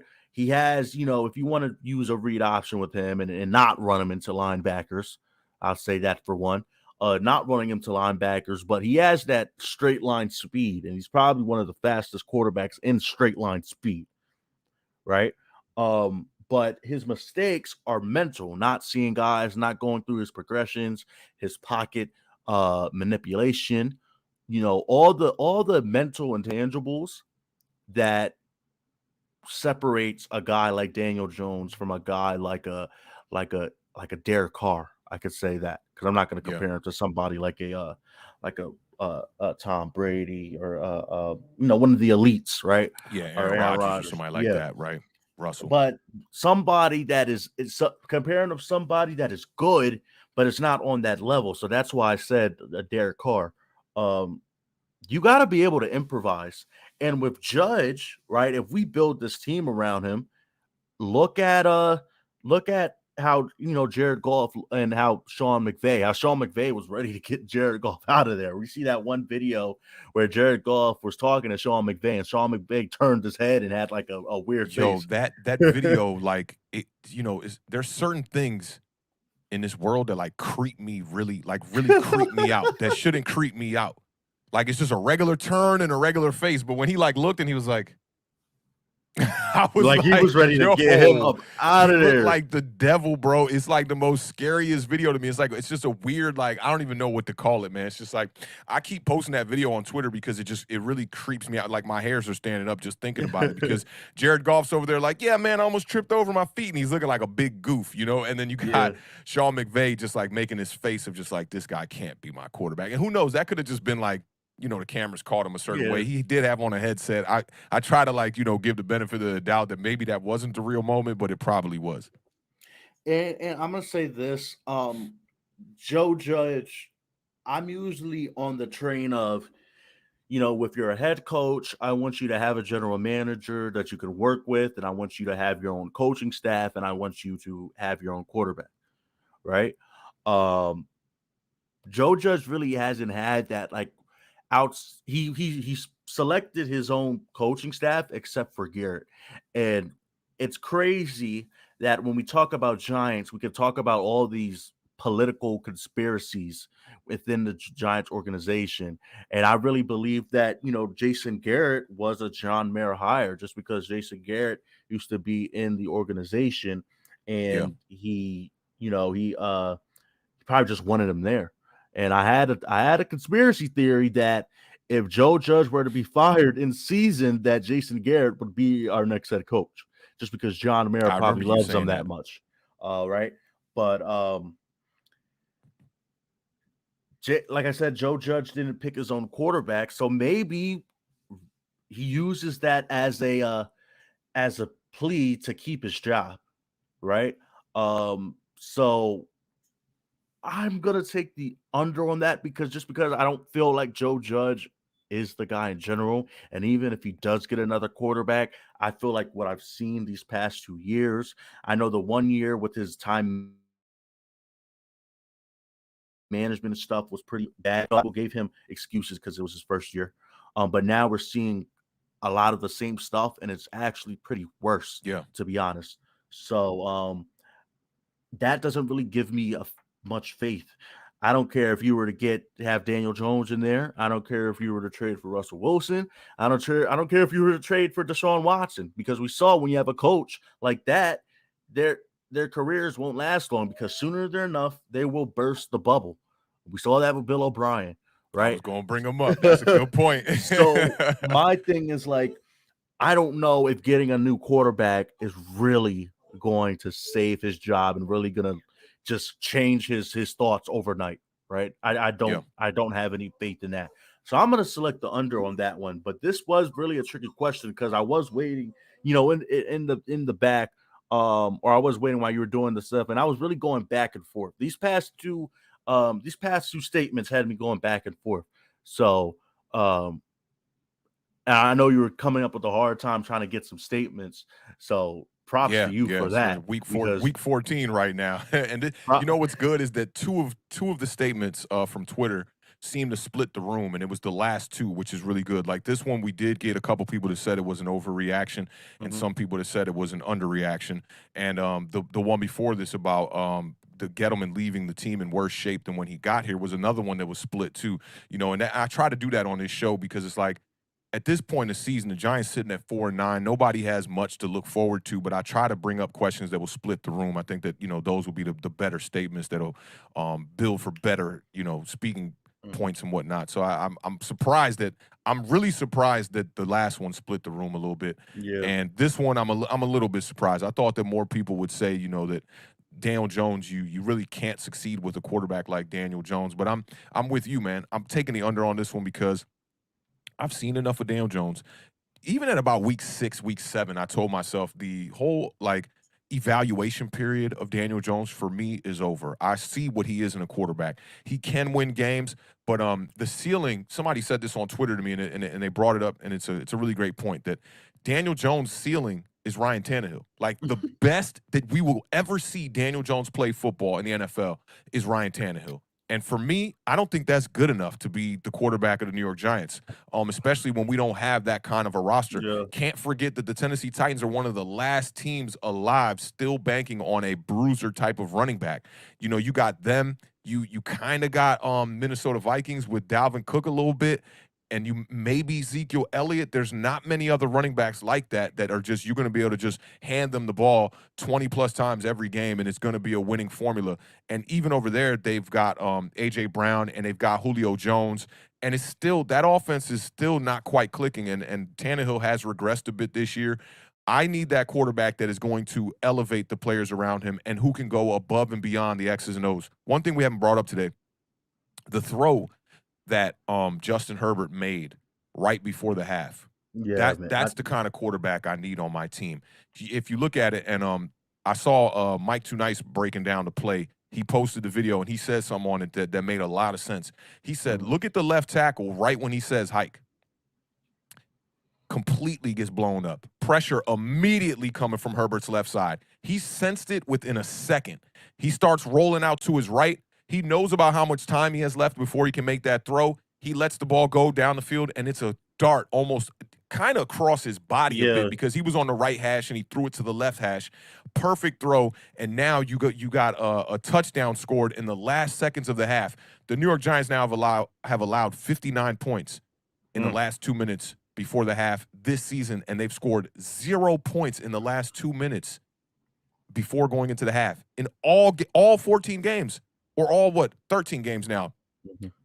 You haven't scored before the half, and to see Yep. a throw like that from a guy like Herbert, the numbers that he put up in this game without his number one wide receiver on the field. How everybody want to talk about, "Ooh, he ain't got his weapons and blah blah." Everyone always want to rely on that, even when they not just in New York either. This is like with Dak Prescott. I see Dallas fans talking about it. I see it across the league. When a guy doesn't have his weapons, they want to go to the excuse that the quarterback is somehow supposed to have a bad game or something like that. Yeah.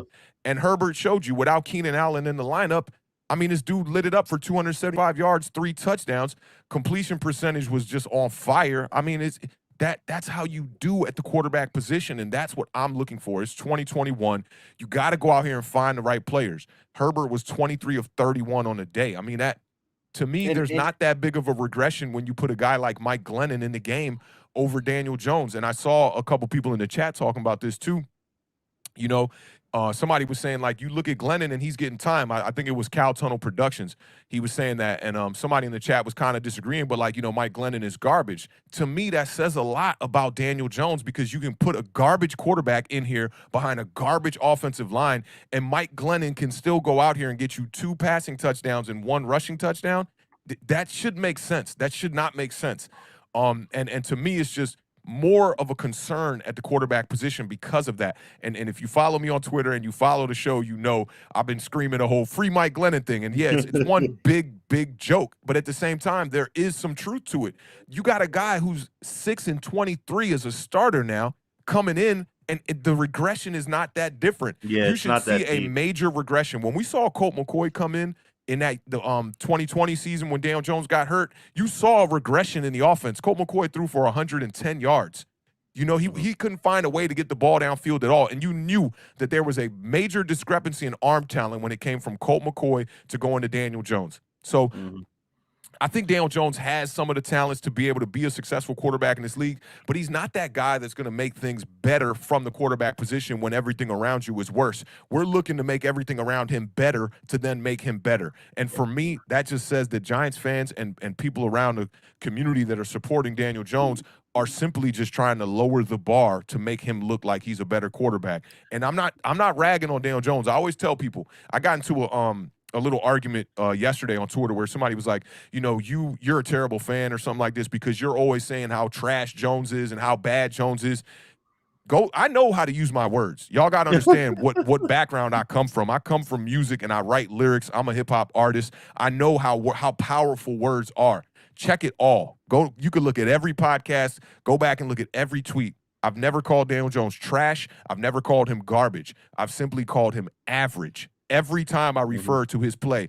And sometimes that rubs people the wrong way because they're so invested in a player that's on their team. And me, I am a person who is for the players. I'm not necessarily just for that logo on the helmets. I always say that. I'm for the players, but I'm also for giving the right opportunities to the right people. Daniel Jones has not had the perfect situation. I even tweeted out the other day the Giants have done him dirty, for sure. But he has had 3 years now, 3 seasons to prove whether he's the guy or not. And I'm not saying don't bring him back next season, but he is not a player that we should be looking at as a high-caliber quarterback right now, and all he needs is another chance. I even saw somebody on my Twitter that literally always just comes to my page to just start beef.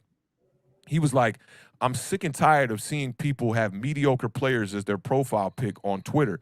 And his profile pick was Daniel Jones, and it took everything in me to not go at him and just be like, are you serious, bro? You sitting here talking about don't put mediocre players as your profile pick and you have Daniel Jones as your profile pick.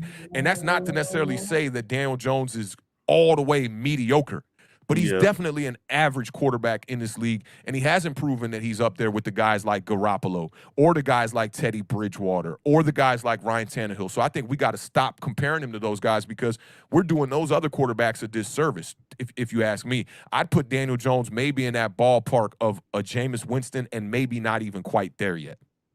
And the thing about Daniel Jones, Hub said, shout out to the Hub, but Hub said that no matter what, like, even if Daniel Jones has this secret untapped potential in him, this is his words. He was like, I just don't think that he will ever be successful in New York. I feel like he needs to go to another team.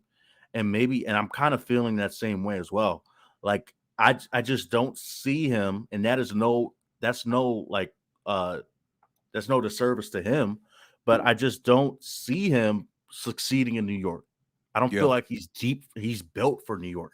I kind of feel like some of the fans and some of the stuff, some of the media has gotten to him. And I feel like he needs to go to a smaller market, like a Denver, maybe like a New Orleans. I know New Orleans isn't, it's kind of big, but it's really not as, it's not near New York. Yeah, you don't get that media pressure like you're getting in New York for sure. So I feel like he needs to go to a smaller market. And the thing about like I know I'm not saying go out there and trade for Deshaun Watson first. We aren't really in a situation, to take on first that money from Deshaun Watson that we Yeah, would have to give him. And second, I mean, I've said if you get Deshaun Watson, you probably only need to get draft like one stud offensive lineman, to be honest, because that's just the talent Deshaun Watson has. He doesn't need to have a perfect offensive line around him, right. right? But um damn, I lost my thought. Oh yeah, and I was like, Deshaun Watson. Deshaun Watson is a top 5 quarterback. You just know it off the bat. Daniel Jones, and this is like I said, this is no disservice to Deshaun Watson. I mean to Daniel Jones, but he will never be a top 5 quarterback in the league. Yeah, I don't see it either. Never. I don't see that at all. So that's just a couple things about Daniel Jones, and I've been saying this a long time. Like, if I'm scared, kind of, because given that we get a new, I would keep Daniel Jones for another year and build this team, and then draft a quarterback the following year to put him into a perfect situation, because that's really how all these quarterbacks are around the league have, like, these good quarterbacks, Justin Herbert, Yeah, Lamar, yep. a lot of these young quarterbacks, they get put into Patrick Mahomes, probably the Yeah, best Mahomes, example. perfect situation. So, that's kind of a good example to do that. But I'm scared that if we just fire Judge, you know, they're not going to want to put up with Jones, and I feel like they might try to make a statement and draft a quarterback this year. And if they have some sense, they'll wait another year. But I know it's probably too early. But I wanted to ask if you did any research on these guys coming out. I know this quarterback class is weak. I'm not saying that I want any of these guys. I'm just saying, what dude, if that was like, if somebody put it out on the table and it was like, you know what, we are taking a quarterback this year in front of you, what dude would you want? I mean, I haven't really assessed the quarterback position as far as coming out of the draft. Right now, I've looked at a little bit of Malik Willis tape. And I like what I see, but he's also going to be a project. I think it could look really ugly behind the Yeah. not only the offensive line in New York, but the weapons have not been quite addressed in the proper way. We're looking at Kenny Galladay on this big contract, and he's not the kind of game changer that's worth the kind of money that he's being paid right now. Mhm. What are we going to do with Sterling Shepard? Darius Slayton has been pretty much off all year long, hasn't made any catches that make you go, wow, like, oh my God, he just made a catch that wasn't expected. It's really got to hit him right in his breadbasket. And even when that happens, you see the drops with Darius Slayton. Kadarius Toney has been a non-factor with the injuries and being off the field. I also looked at a little bit of tape from the kid Pickett.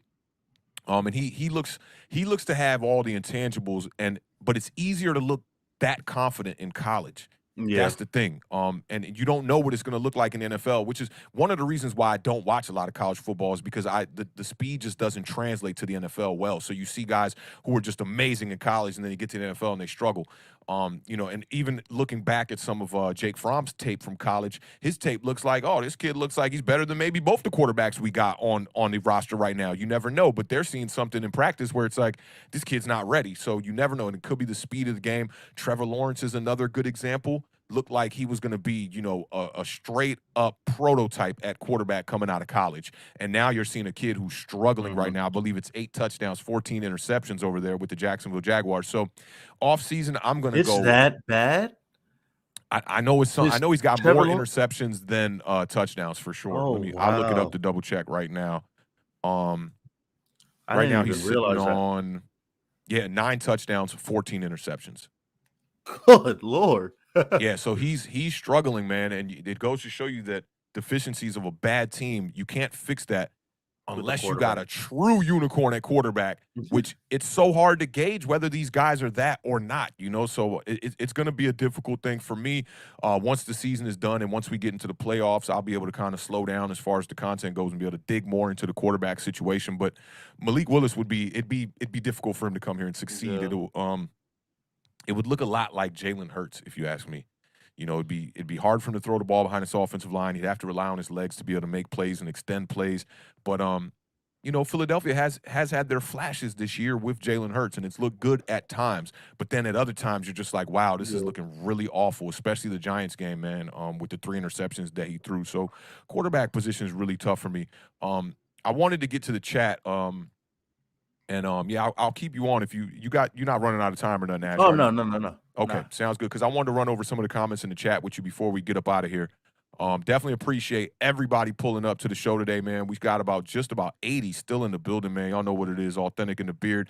I got my special guest on the show with me today, my homie Ash Money in the building one time. Make sure to go follow him on Twitter, AshtonG105, and also follow him on YouTube. We're gonna have that link in the description when this video goes off from being live. But I definitely want to touch on some comments here, get some engagement going on with the fam in the chat. Because I definitely saw a bunch we got to get to. Let me see here. Got to scroll way back one time, and let's go here with this. Let's see. Where we at with it? I saw Nick the Wick dropped a super sticker earlier. I definitely wanted to pull up. I'm having trouble finding that thing, man. A lot of comments, man. I appreciate y'all pulling up in the building, man, and engaging with us here. This definitely was a good show. We already been live for an hour and a half. I said we was gonna keep it around an hour and a half mark. Looked like we gonna get kind of close to that one time. Okay, let me see. I'm scrolling. Let's see here. Oh yeah, it was right around here.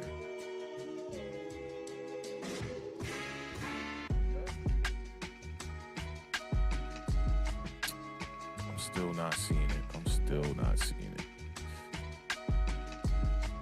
Okay, here we go. That's what's up, man. I wanted to make sure I get this because we definitely appreciate the support over here, man. At Awthentik in the Beard. Shout out to homie Nick the Wick one time with the $2.99 super sticker, man. I appreciate that. I wish the Beard was here to give you the song. You know, he sings a song, some old cameo vibes when we get the super stickers, but I'm not going to give you the baritone version of that today. Now, the homie James Williams. This was one, and I wanted to go back to the super sticker because a lot of the comments I remembered were right around that time. He said, Jared Goff went to a Super Bowl. Let's not be disrespectful. Does anyone here see DJ leading a team to even the playoffs? What's your thought on that, Ash Money? I mean, and maybe this was a defect of the NFC, how bad it was last year, but to be honest, we should have been in the playoffs last year. Washington did deserve it. But there were some games last year that, you know, we really should have won. The game that speaks off the dome was the Philly game in Philly. I mean, sure. DJ put that on the money. He did what he was supposed to do in that game, and he really put that pass on the money to Evan Ingram, and he just dropped it. And I'm sure there's like some other games I can't remember at the time, and I'll probably have to go back and look at. But I think if you put a team around him, I think Daniel Jones could get your team 10 wins, to be honest. I think he could get you to 500 at the least. I'll say that if you have a perfect team around it. So yeah, like the definition of an average, you know, solid quarterback at best. But I feel like he could get to the playoffs. And to be fair, Jared Goff, you know, that defense carried them.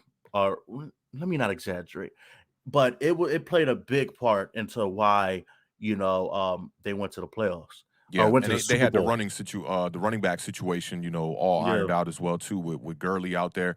And then in the most recent run, they had Cam Akers over there too, man. A yeah. lot of people are forgetting about that with the Rams. You know, he went out with the it was either an Achilles injury or a knee injury, out for the year right in preseason, which really hurt them.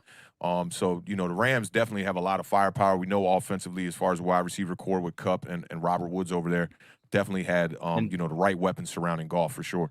And then you had the whole New Orleans fiasco in the NFC Championship game where the refs just acted like they were blind Facts. when homeboy blindsided one of the Saints receivers. The name's not popping up to me in Yeah, I the remember head that right on now. the pass interference Yeah. non-call, which was the So referees were just bugging. I mean, 2 years in a row there was another call against the Saints that went crazy too. And then you can't forget the the Minnesota Vikings. I believe that was Stephon Diggs who got that catch to send oh yeah. the Saints home Yeah, that the one Saints time just too. been cursed. I think that was like 3 years in a row, I believe. Yeah, I think it was. Crazy. Amazing guy also says defense deserves blame too. They were bad to start the season, then had a good 3-week stretch during week 7 through 9, and since the bye, they've sucked again. That is a great point right there, because a lot of people are still saying, like, oh, this defense is fixed and everything is good. All you got to do is get this offense going. And I wanted to bring that up a little bit earlier too, is that, when the defense is playing well, the offense is struggling. And you get a game, I know it was a little bit of garbage time points here and whatnot, but you get a game where the Giants did score 21 points in the game, and the defense allows the Los Angeles Chargers to go up there and put up 37 or whatever it was. So, yeah, it's been very inconsistent on the defense all year long. TJ Alvey says Tannehill looked like the worst QB in the league on the Dolphins. Once he got to Tennessee with a good coach, he elevated his play majorly. The reverse is true with Jared Goff. DJ isn't worse than them. Okay, so look, with this kind of like 3 things I could say to this right here. I'm gonna start with the Jared Goff part, then I'll go to the Tannehill part, because the Jared Goff part is fresh on my mind. Jared Goff, okay, in his last season, I should pull him up so I have exact statistic numbers. But if you look at his last season with the Los Angeles Rams, it's not too far off from what he's doing with the Detroit Lions right now. As far as, touchdown to interception ratio and things like that. This is why I think Jared Goff is a better quarterback than Daniel Jones. Right now, he's playing with the Lions, who have one of the most ridiculous records in the NFL. I believe they're 1-11-1 or something like that, which you never hear a record like that. He's got 14 touchdowns on the year and 8 interceptions, and he's got 2,791 passing yards. His passer rating is 86.9 on the year. And I was talking to Tanner about this one online, which is why it was so fresh to me. Now, if you go back and you look at his 2020 season with the Rams, his passer rating was 90. So his passer rating has only took a hit. I know passer rating is a really, it's not a reliable statistic, to be honest. But his passer rating was 90 in 2020, and in 2021, it's 86.9. So he's only taken a 3.1 hit on his passer rating. He had 20 touchdowns in 2020 with the Rams and 13 interceptions, in comparison to his 14 touchdowns in 12 games and 8 interceptions. To me, there's not a major fall off there. His completion percentage in 2020 was 67. With the Detroit Lions this year, the completion percentage is 66.2. So he hasn't even taken a whole 1 hit on the completion percentage. And the yards are sitting at 2,791. He in 2020, he threw for almost 4,000 yards. So we're looking at he's got 5 games left to try to throw for 1,000 yards, which will probably happen. And we're looking at, he's on a way worse team. The Lions are, Jared Goff's situation with the Lions is so much worse than Daniel Jones with the New York Giants to me. I mean, that's just with me what I think. Because the Lions, when you're on that streak of just you can't win a game, at least the Giants were able to figure out to get a win here in week 4. So I think, and I do want to bring up Jared Goff's best season with the Rams, which is what I think people were thinking more about. Passer rating of 101, 32 touchdowns with 12 interceptions, and he had 4,688 yards. Completion percentage still around 65. He was at 64.9 on the completion percentage. I know he's got weapons, with the 2018 Rams and all of that.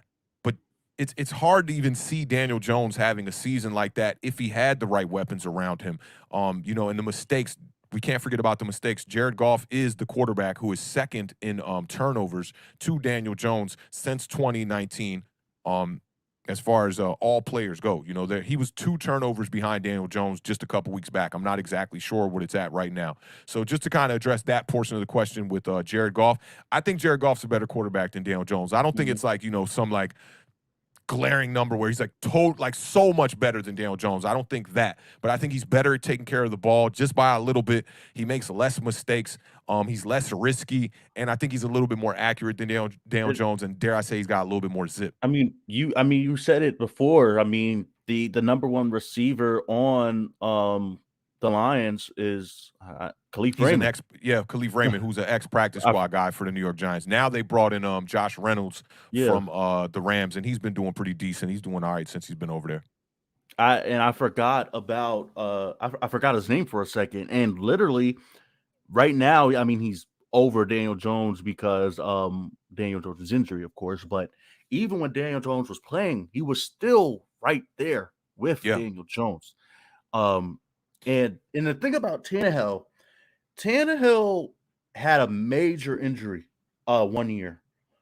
Before that, if I'm not mistaken, he didn't really look that bad as He people didn't he were didn't look saying. that bad, and I was gonna get to him too in his stats because, I forget what they traded Tannehill for, because that had to do with, I wanna say that was like a three-team trade possibly. Because 'cause didn't Uh, Josh Rosen have something to do with that trade? I can't I'll 100% I'll remember. look at it real quick. But if you look at I'll go over some of the statistics with you with Tannehill in his seasons where he was on the field for most of the season. He's right around 4,000 yards. That's Tannehill with the Dolphins. So rookie year he had an awful rookie year, 3,294 yards, 12 touchdowns, 13 interceptions. He came back his sophomore year. He threw for 60%, 60.4. He had 3,913 yards, 24 touchdowns, and 17 interceptions. Then he came back in 2014. He had 4,045 yards, 27 touchdowns, 12 interceptions. The following year in 2015, he had 4,208 yards, 24 touchdowns, 12 interceptions. So, I think when he was with the Dolphins, he kind of looked like what Daniel Jones looks like with the Giants, except a little bit more consistent. They gave him a little bit more time there, too. The Dolphins did give Ryan Tannehill a second contract because he spent 7 seasons with the Dolphins. 6 seasons. I'm sorry about that. 6 seasons with the Dolphins before being traded to the Titans, which that wasn't midseason. It was at the end of the year. So first year with the Titans, 2,742 yards, 22 touchdowns, 6 interceptions. His first 2 years have been really good with them. In 2020, he had 3,819 yards, 33 touchdowns, 7 interceptions, and now has regressed this season. But the one thing that has remained the same, completion percentage still the same. His yards looks like it's going to be around the same. He's a little bit higher in the interception category, but he did have his best passer ratings in his 2 years with the Titans. So, Yeah. I mean, I don't think that Ryan Tannehill was the worst quarterback in the league around 2014, 2015. I can't agree with you on that. I will say that. And as far as DJ isn't worse than them, I mean, for me, the proof is in the performance. I heard my man Boomer Esiason say that today on a WFAN. I usually say the proof is in the pudding, but the proof is in the performance. And I think Tannehill has much better years than both these quarterbacks, maybe. But we got to say, I got to say at least that both these quarterbacks are better than Daniel Jones at the moment. Hmm. Yeah, and with the trade, so the Dolphins traded Tannehill and a sixth-round pick in 2019 to the Texans for a seventh-round pick and a 2020 fourth-round pick. So For that was 2020, fourth-round pick. Like, so the trade happened in 2019. yep. So they got the Dolphins got a sixth-round pick that year. Titans Hmm. got a seventh-round pick. Or no, the Dolphins got a seventh-round pick and a fourth-round pick the next year. The Titans got a sixth-round pick And the the same Titans year. got a sixth with Ryan With Tannehill. Tannehill, yeah, worked that That's a low. really good trade. And it worked out for both teams, if you ask me, man. That's a win-win kind of a trade right there. Miami Dolphins are definitely poised now to make a run. Yep. Started off the 2021 season really, really, really shaky, but they're getting things together over there. But I can't compare Daniel Jones to Ryan Tannehill. I think that's his ceiling, and I don't think he's there.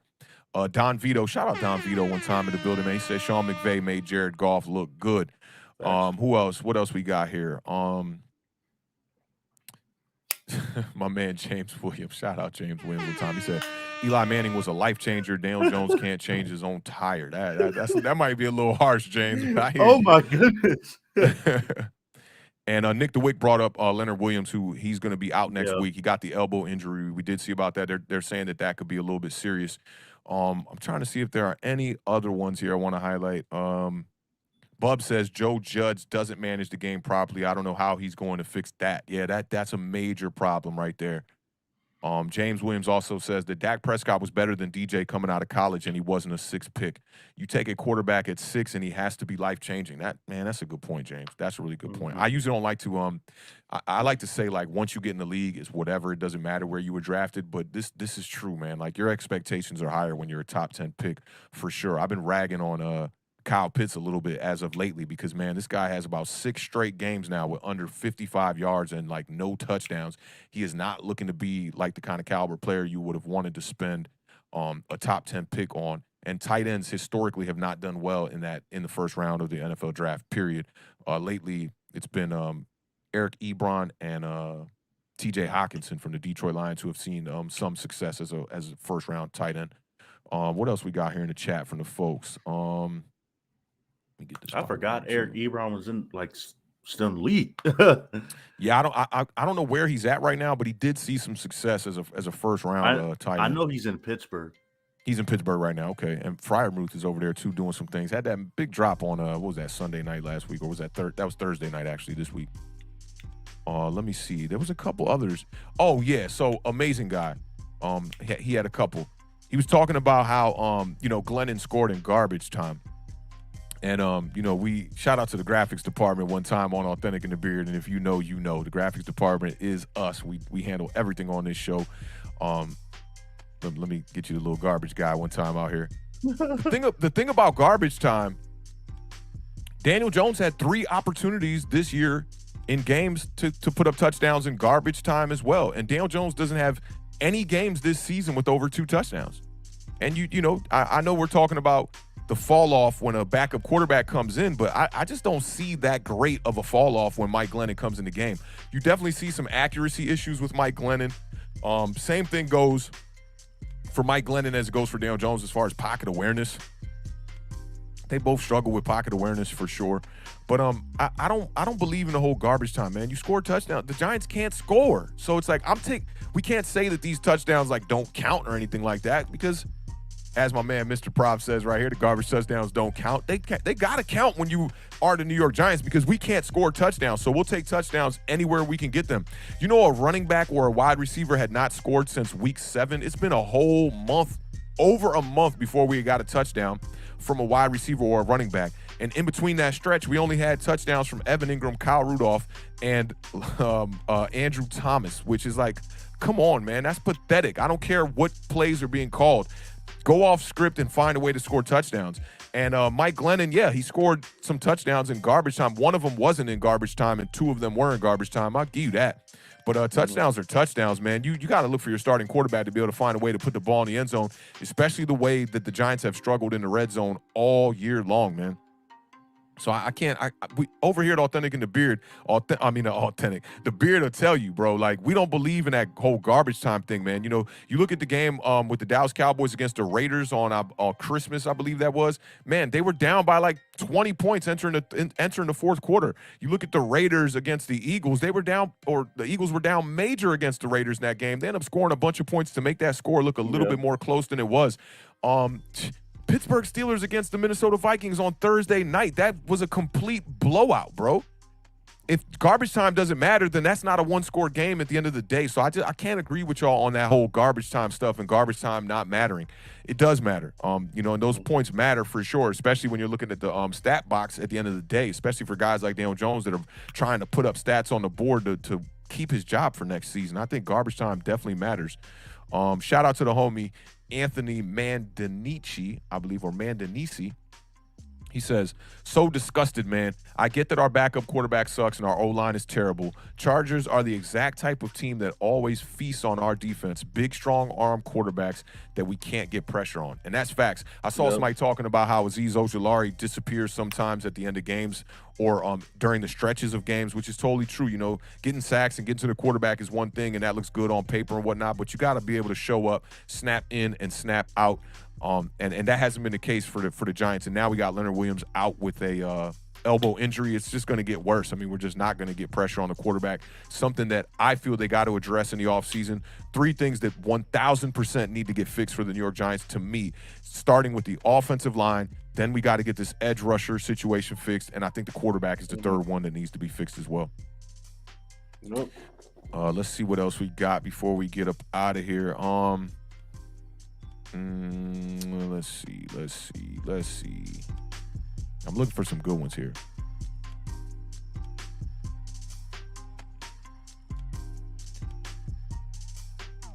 Okay, shout out Mike Gorga one time. I think there's a couple little typos here. I'm gonna try to correct these. So he says it's not the difference between giving him an awesome team around him, or I think that's what it is. It's about giving home an offensive line that belongs on the field and healthy receivers so he's not throwing to practice squad guys. Okay, so I can get the general gist of that. So it's all about just getting, at least a functioning offense around the kid. And I agree with that. The injuries have really been a thing this year for the New York Giants because there's been no consistency with the players that are on the field. Now, Daniel Jones has had some opportunities with everyone healthy. The first 3 games, which the excuse for the first 3 games was there's not going to be much chemistry on the field with Daniel Jones and his wide receiver core because Kenny Galladay not being there for practice. Kadarius Toney has not been there for reps. Saquon Barkley was another guy. But in the games that he has had the supporting cast around him, he has not looked good in those games either. So I think, are we just waiting for the engine to kind of start up and get rolling? Is Kenny Galladay just not the guy, and maybe we wasted the money on him? Kadarius Toney has definitely been a non-factor outside of the Cowboys game, and that's the game that Daniel Jones got knocked out of the game with the concussion early on. But Mike Glennon did find ways to target Kadarius Toney in that game. Kadarius Toney had 189 yards on 11 catches in that game. 3 of those catches came from Daniel Jones. 150 of the yards came from Mike Glennon. I do kind of agree with what you're saying here, Mike Gorga, but time is just running out, and now it's like you got the quarterback injured again in his 3rd straight season here, which that's just unfortunate, man. I don't know if we have enough time to wait for Daniel Jones to get that around him. I see the homie Aryan Yousafi. I'm not too sure how to say your name, but we do engage a lot across YouTube and on Twitter, I believe, a good bit. He says Malik Willis. I'm not mad at that. Bob Jones right back to back says the same thing. Malik Willis. We'll see, man. I got to do my due diligence and look at some more tape from Malik Willis. I want to see whole game stretches. You look at highlights from some of these players, man, you could totally get tricked, man, into thinking that these guys are the guy. Let me see what else we got here. Let's see. Ooh. Bub says DJ got Chad Pennington ceiling. I think you might be doing a disservice to Chad Pennington right there. Go look at Chad Pennington's stats and look at how many teams he took to the playoffs, man. He was drafted in the same draft, I believe, as Tom Brady, and he was one of the only quarterbacks in that whole draft I feel like that was decent. I might be wrong on that, but I think he was drafted in that same draft with Tom Brady. He had a severe rotator cuff injury that really took away all his arm talent that he had coming out of Marshall. I thought Chad Pennington was a pretty decent quarterback, and the one thing that he has that I think Daniel Jones doesn't have is that winner mentality. Chad Pennington would try to take his teams down the field and win games, and Daniel Jones just game in and game out when he gets that window to put the team away or last 2-3 minutes go get a score for his team to win the game. He's not that quarterback. Taylor Heineke already has 4 game-winning drives, and he has played just about 16 games as a starter in the NFL, and he already has 4 game-winning drives. Daniel Jones has 3 game-winning drives in his entire career. One of them came in his first appearance, I believe, against the Buccaneers. I think we're doing Chad Pennington a little bit of disservice there. Chad Pennington was pretty decent. Who else we got here?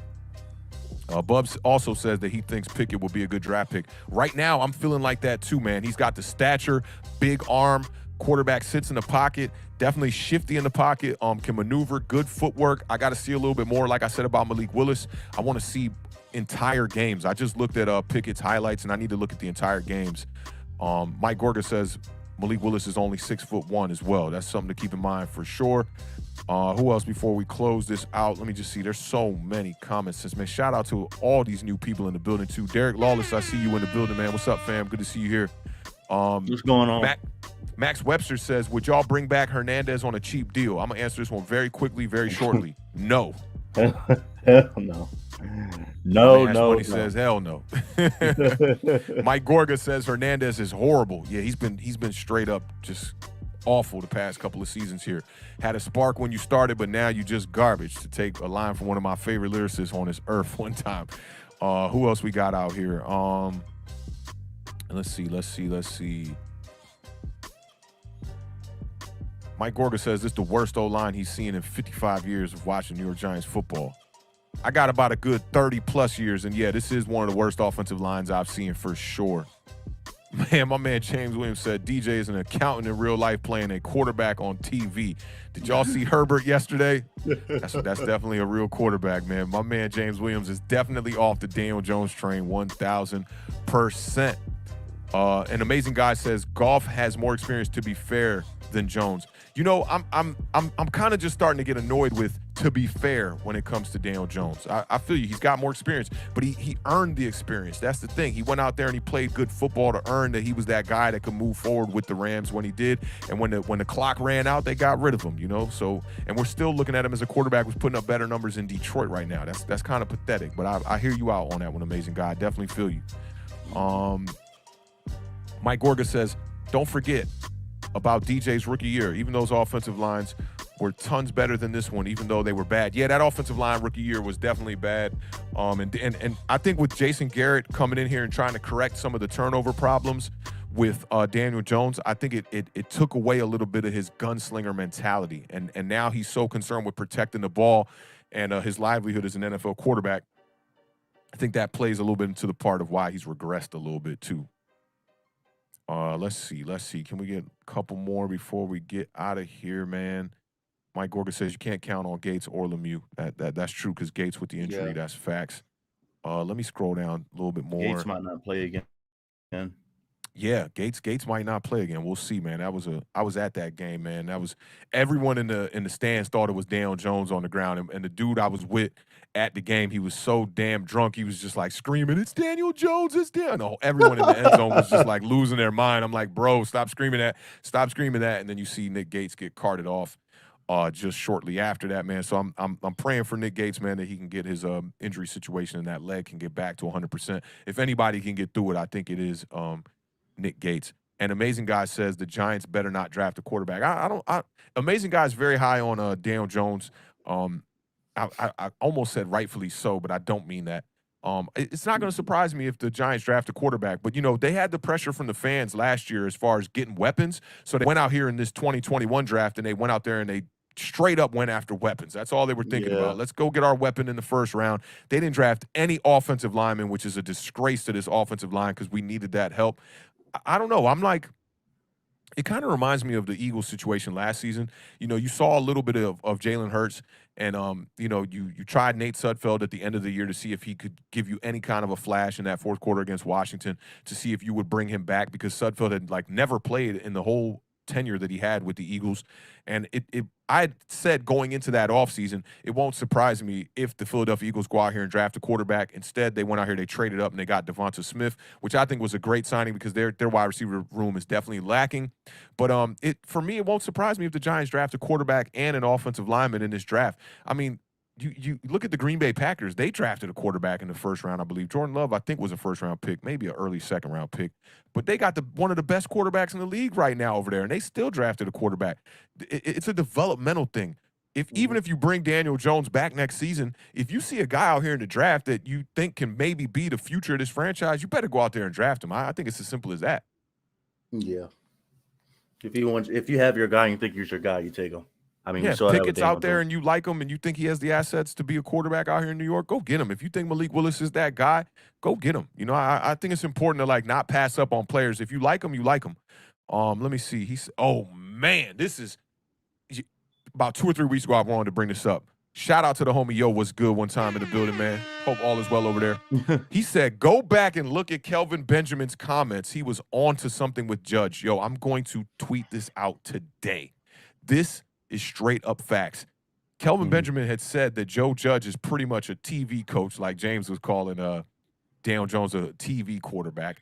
And he said, you know, all he does is curse and it's all fluff. He's the kind of coach that will never see a Super Bowl. And Giants fans dogged him for saying that.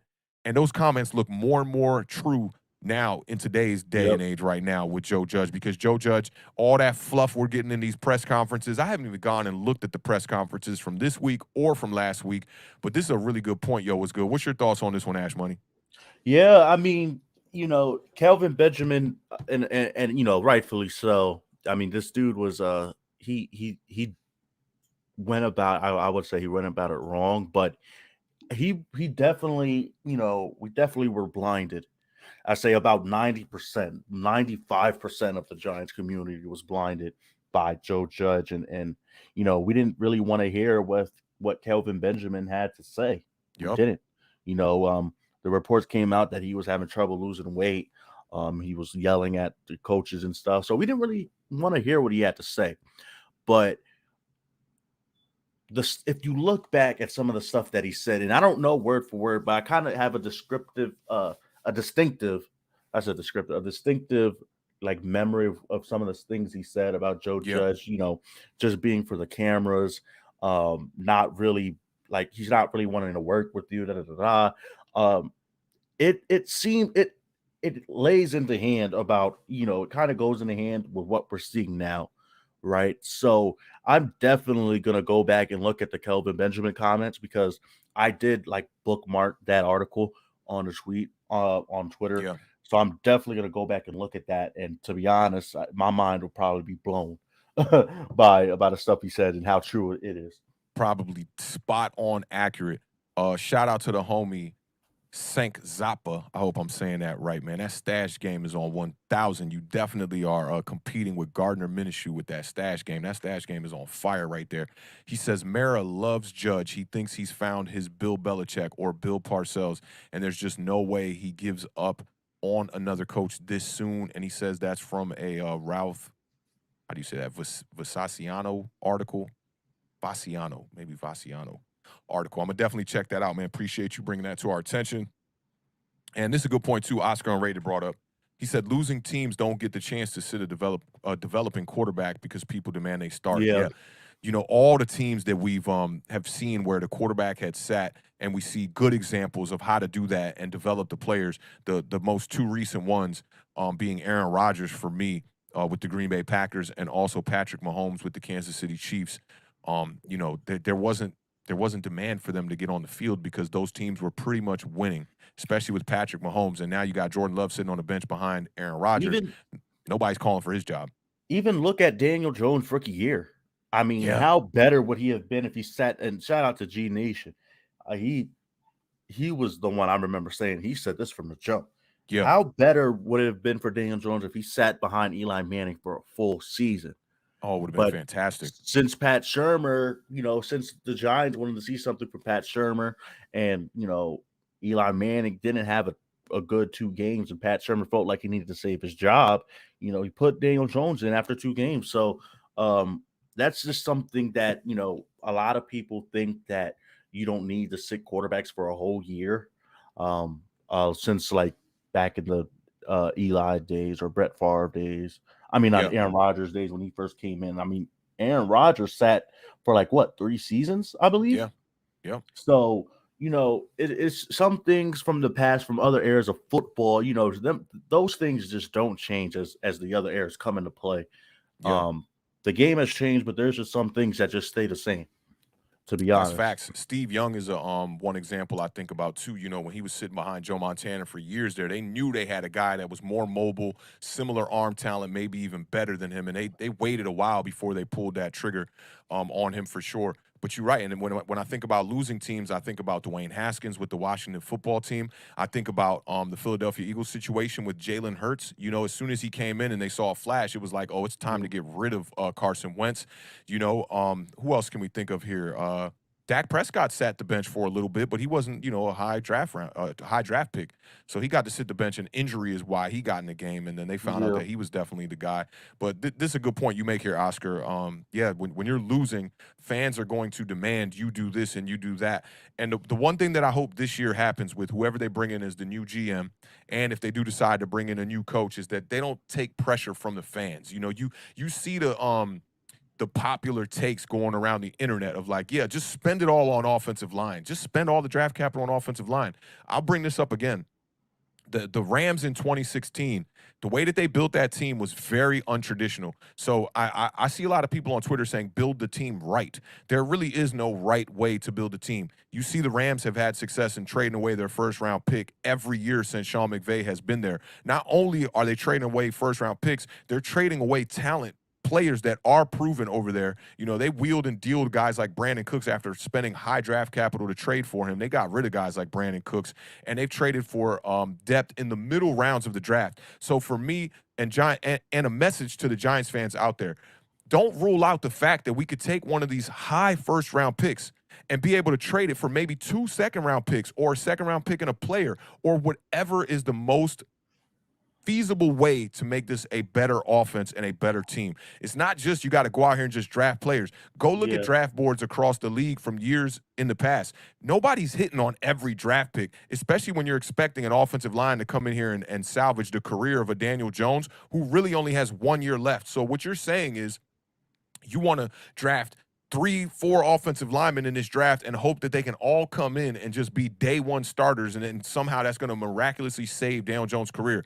Again, that would be banking on hope. We can't bank on hope as New York Giants fans. I think we need to go out here and get some proven offensive line players, whether you got to trade for it or not, and make sure that the age that these offensive linemen are at is something that is plausible for the Giants to be able to build around. Because I don't think it's going to happen next year. It's not like we're just going to turn this team around and be a 9-10 win team next year. There are plenty holes to fill. We know the obvious ones are offensive line and edge rusher, but let's not act like this defense has been fantastic. We could use help in the secondary department still. I'm not sold on James Bradbury. I'm not sold on Logan Ryan. And I'm not sold on Adoree Jackson. The only player in that secondary that I want to keep around for years to come is Xavier McKinney. Our linebacking core is the exact same situation. Our wide receiver core, you're going to have to bring in a guy, I think. You got Kadarius Toney who's out there, but he's a liability when it comes to the injuries. And you got Kenny Golladay, who you either got to find a way to trade him, which at that contract is going to be super difficult. You're right back in the same boat you were in when you had Odell Beckham, except you got a player who's coming off a worse play. 2018 Odell Beckham is so much better than 2021 Kenny Golladay. It's not even funny. So for me, it's just build that team the right way. Whatever the right way is, it's not just going through offensive linemen in the draft. And just think about how good some of these players on this defense mainly could be if we just actually get some actual starters in here.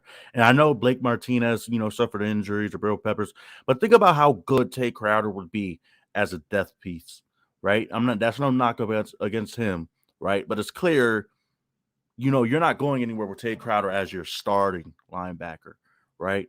But just think about how good Tate Crowder would be if he could come in, for some downs, if your starting linebacker gets tired, and how he can make an impact. That's just one example. Julian Love is another example. He has been playing good lately. Even since the Eagles game, he's been playing good all over the field. He has been a good depth piece, and he hasn't been getting a lot of love lately. There's a lot of players that, they're good players, putting that they're in the situation to start and they show out, but it would have been better. Like, these guys are depth pieces. Yeah.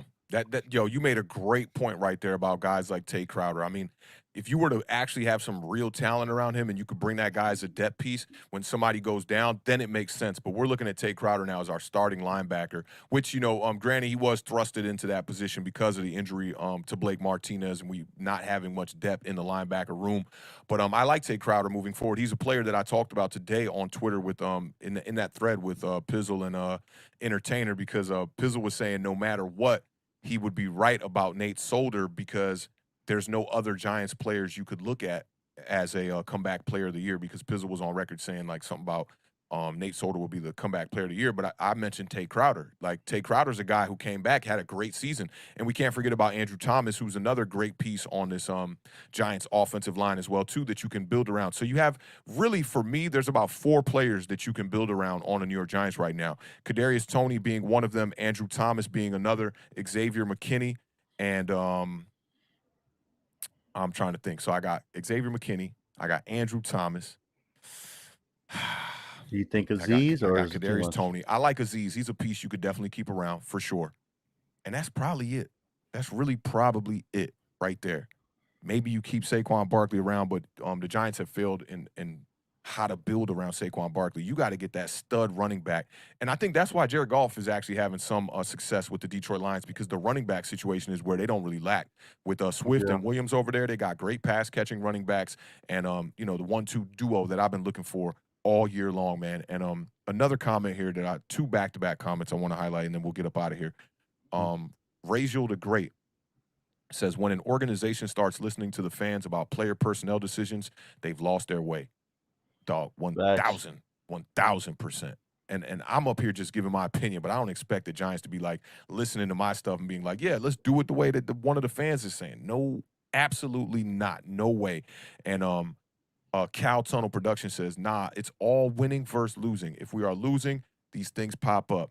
If not, We are all like, who cares? That's so true because we're not gonna care about who's in previous years when the Giants were doing well, I didn't care about the offensive line. I Yeah. wasn't out here looking at, the deals and the pews of the world being like, yo, these guys are great. I didn't care.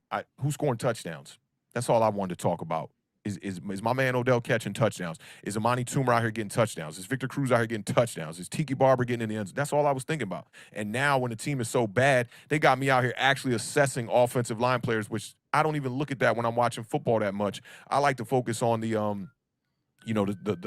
skill positions more than I like to focus in on Yeah. the trenches. That's been my style of how I watch football for a long time, man. And shout out to Perry Mack one time in the building.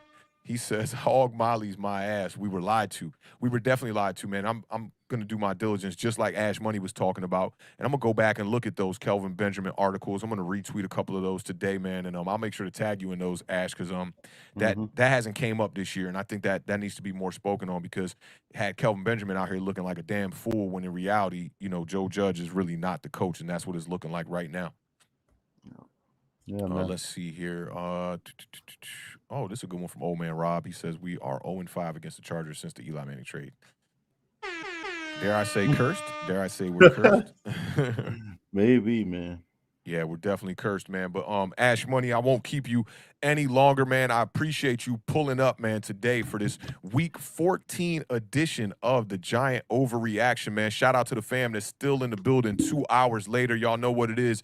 Ash Money, any last words, man, before you get up out of here and let the people know where they can find you at and et cetera. Yeah, man. Thank you again. Thank you for having me on. I like this, dude. Like what you're doing, and if I don't know if the beard is still in here in the chat, but I haven't seen him in a while. But if you are in here, beard, you guys are doing a fantastic job. Uh, that catcher, I never heard that the best television show not on television. Yeah, that That's the a beard catchy came up with that that, one. but I like it, man. And to be honest, man, like you guys, it's like I can't even tell what like this is on YouTube, and it wouldn't make a difference, because it's like a sports show, like on FS1 Thank or you. something like that. You're definitely giving me some inspiration on how to move forward, with my content, and I'm sure you've given a lot of people inspiration on how to move forward with their content.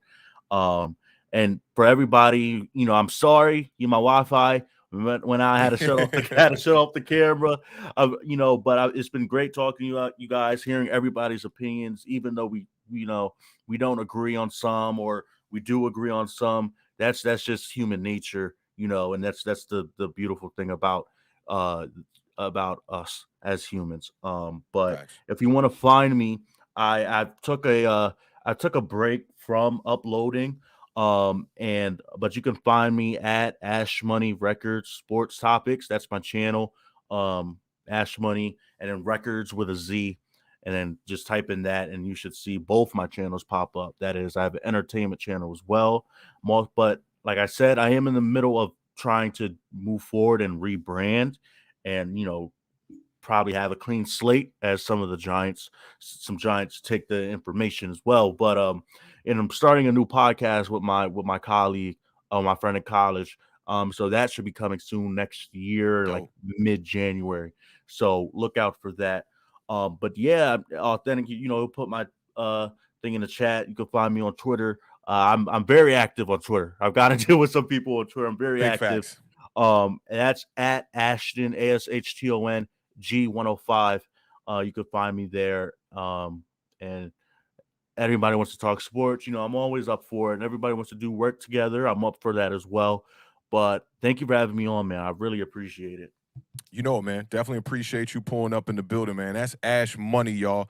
Let's see some biceps in the chat for the homie Ash Money one time, man. I want to say he's like my fourth or maybe he's my fifth guest of the year, man. Over here on Giant Overreaction, man. Definitely appreciate you pulling up Ash Money. Definitely had some great takes there, man, and some great opinions, man. I agree with a lot of what Ash Money was saying today. This was definitely a solid show. We appreciate everybody pulling up in the chat. Let me get to this one super chat one more time before we get up out of here, man.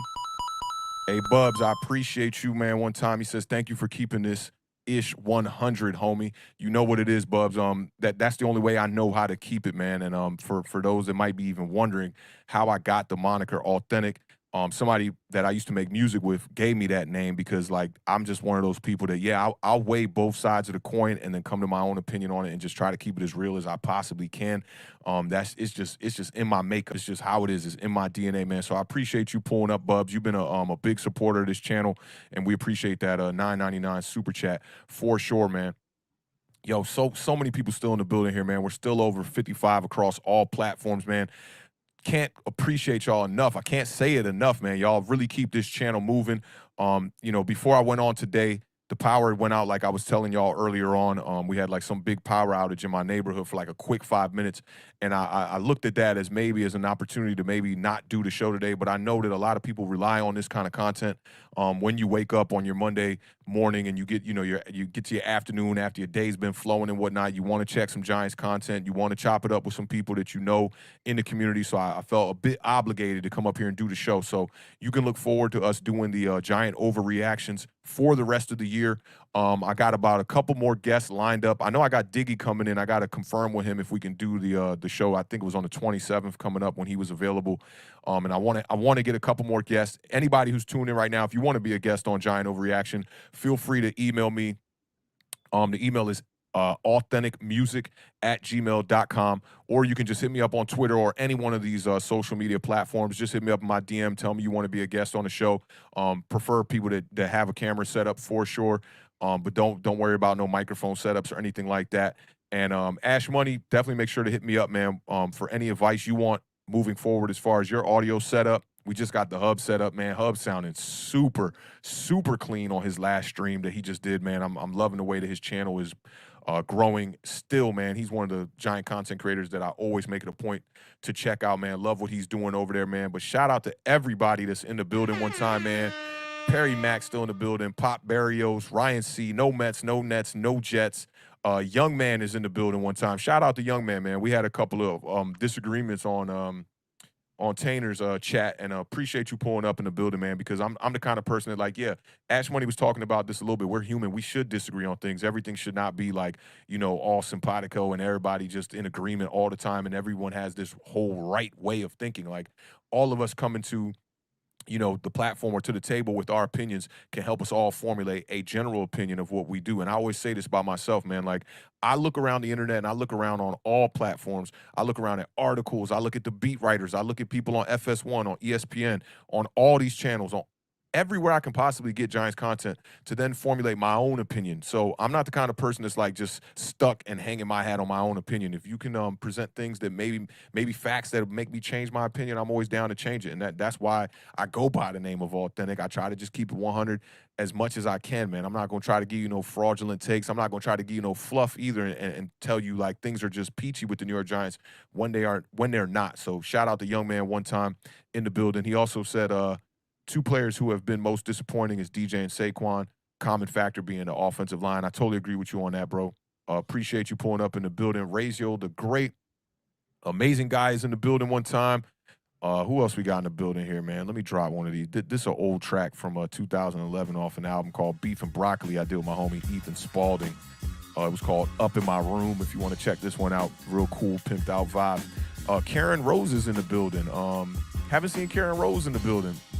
Salute to you, Karen Rose. Make sure to subscribe.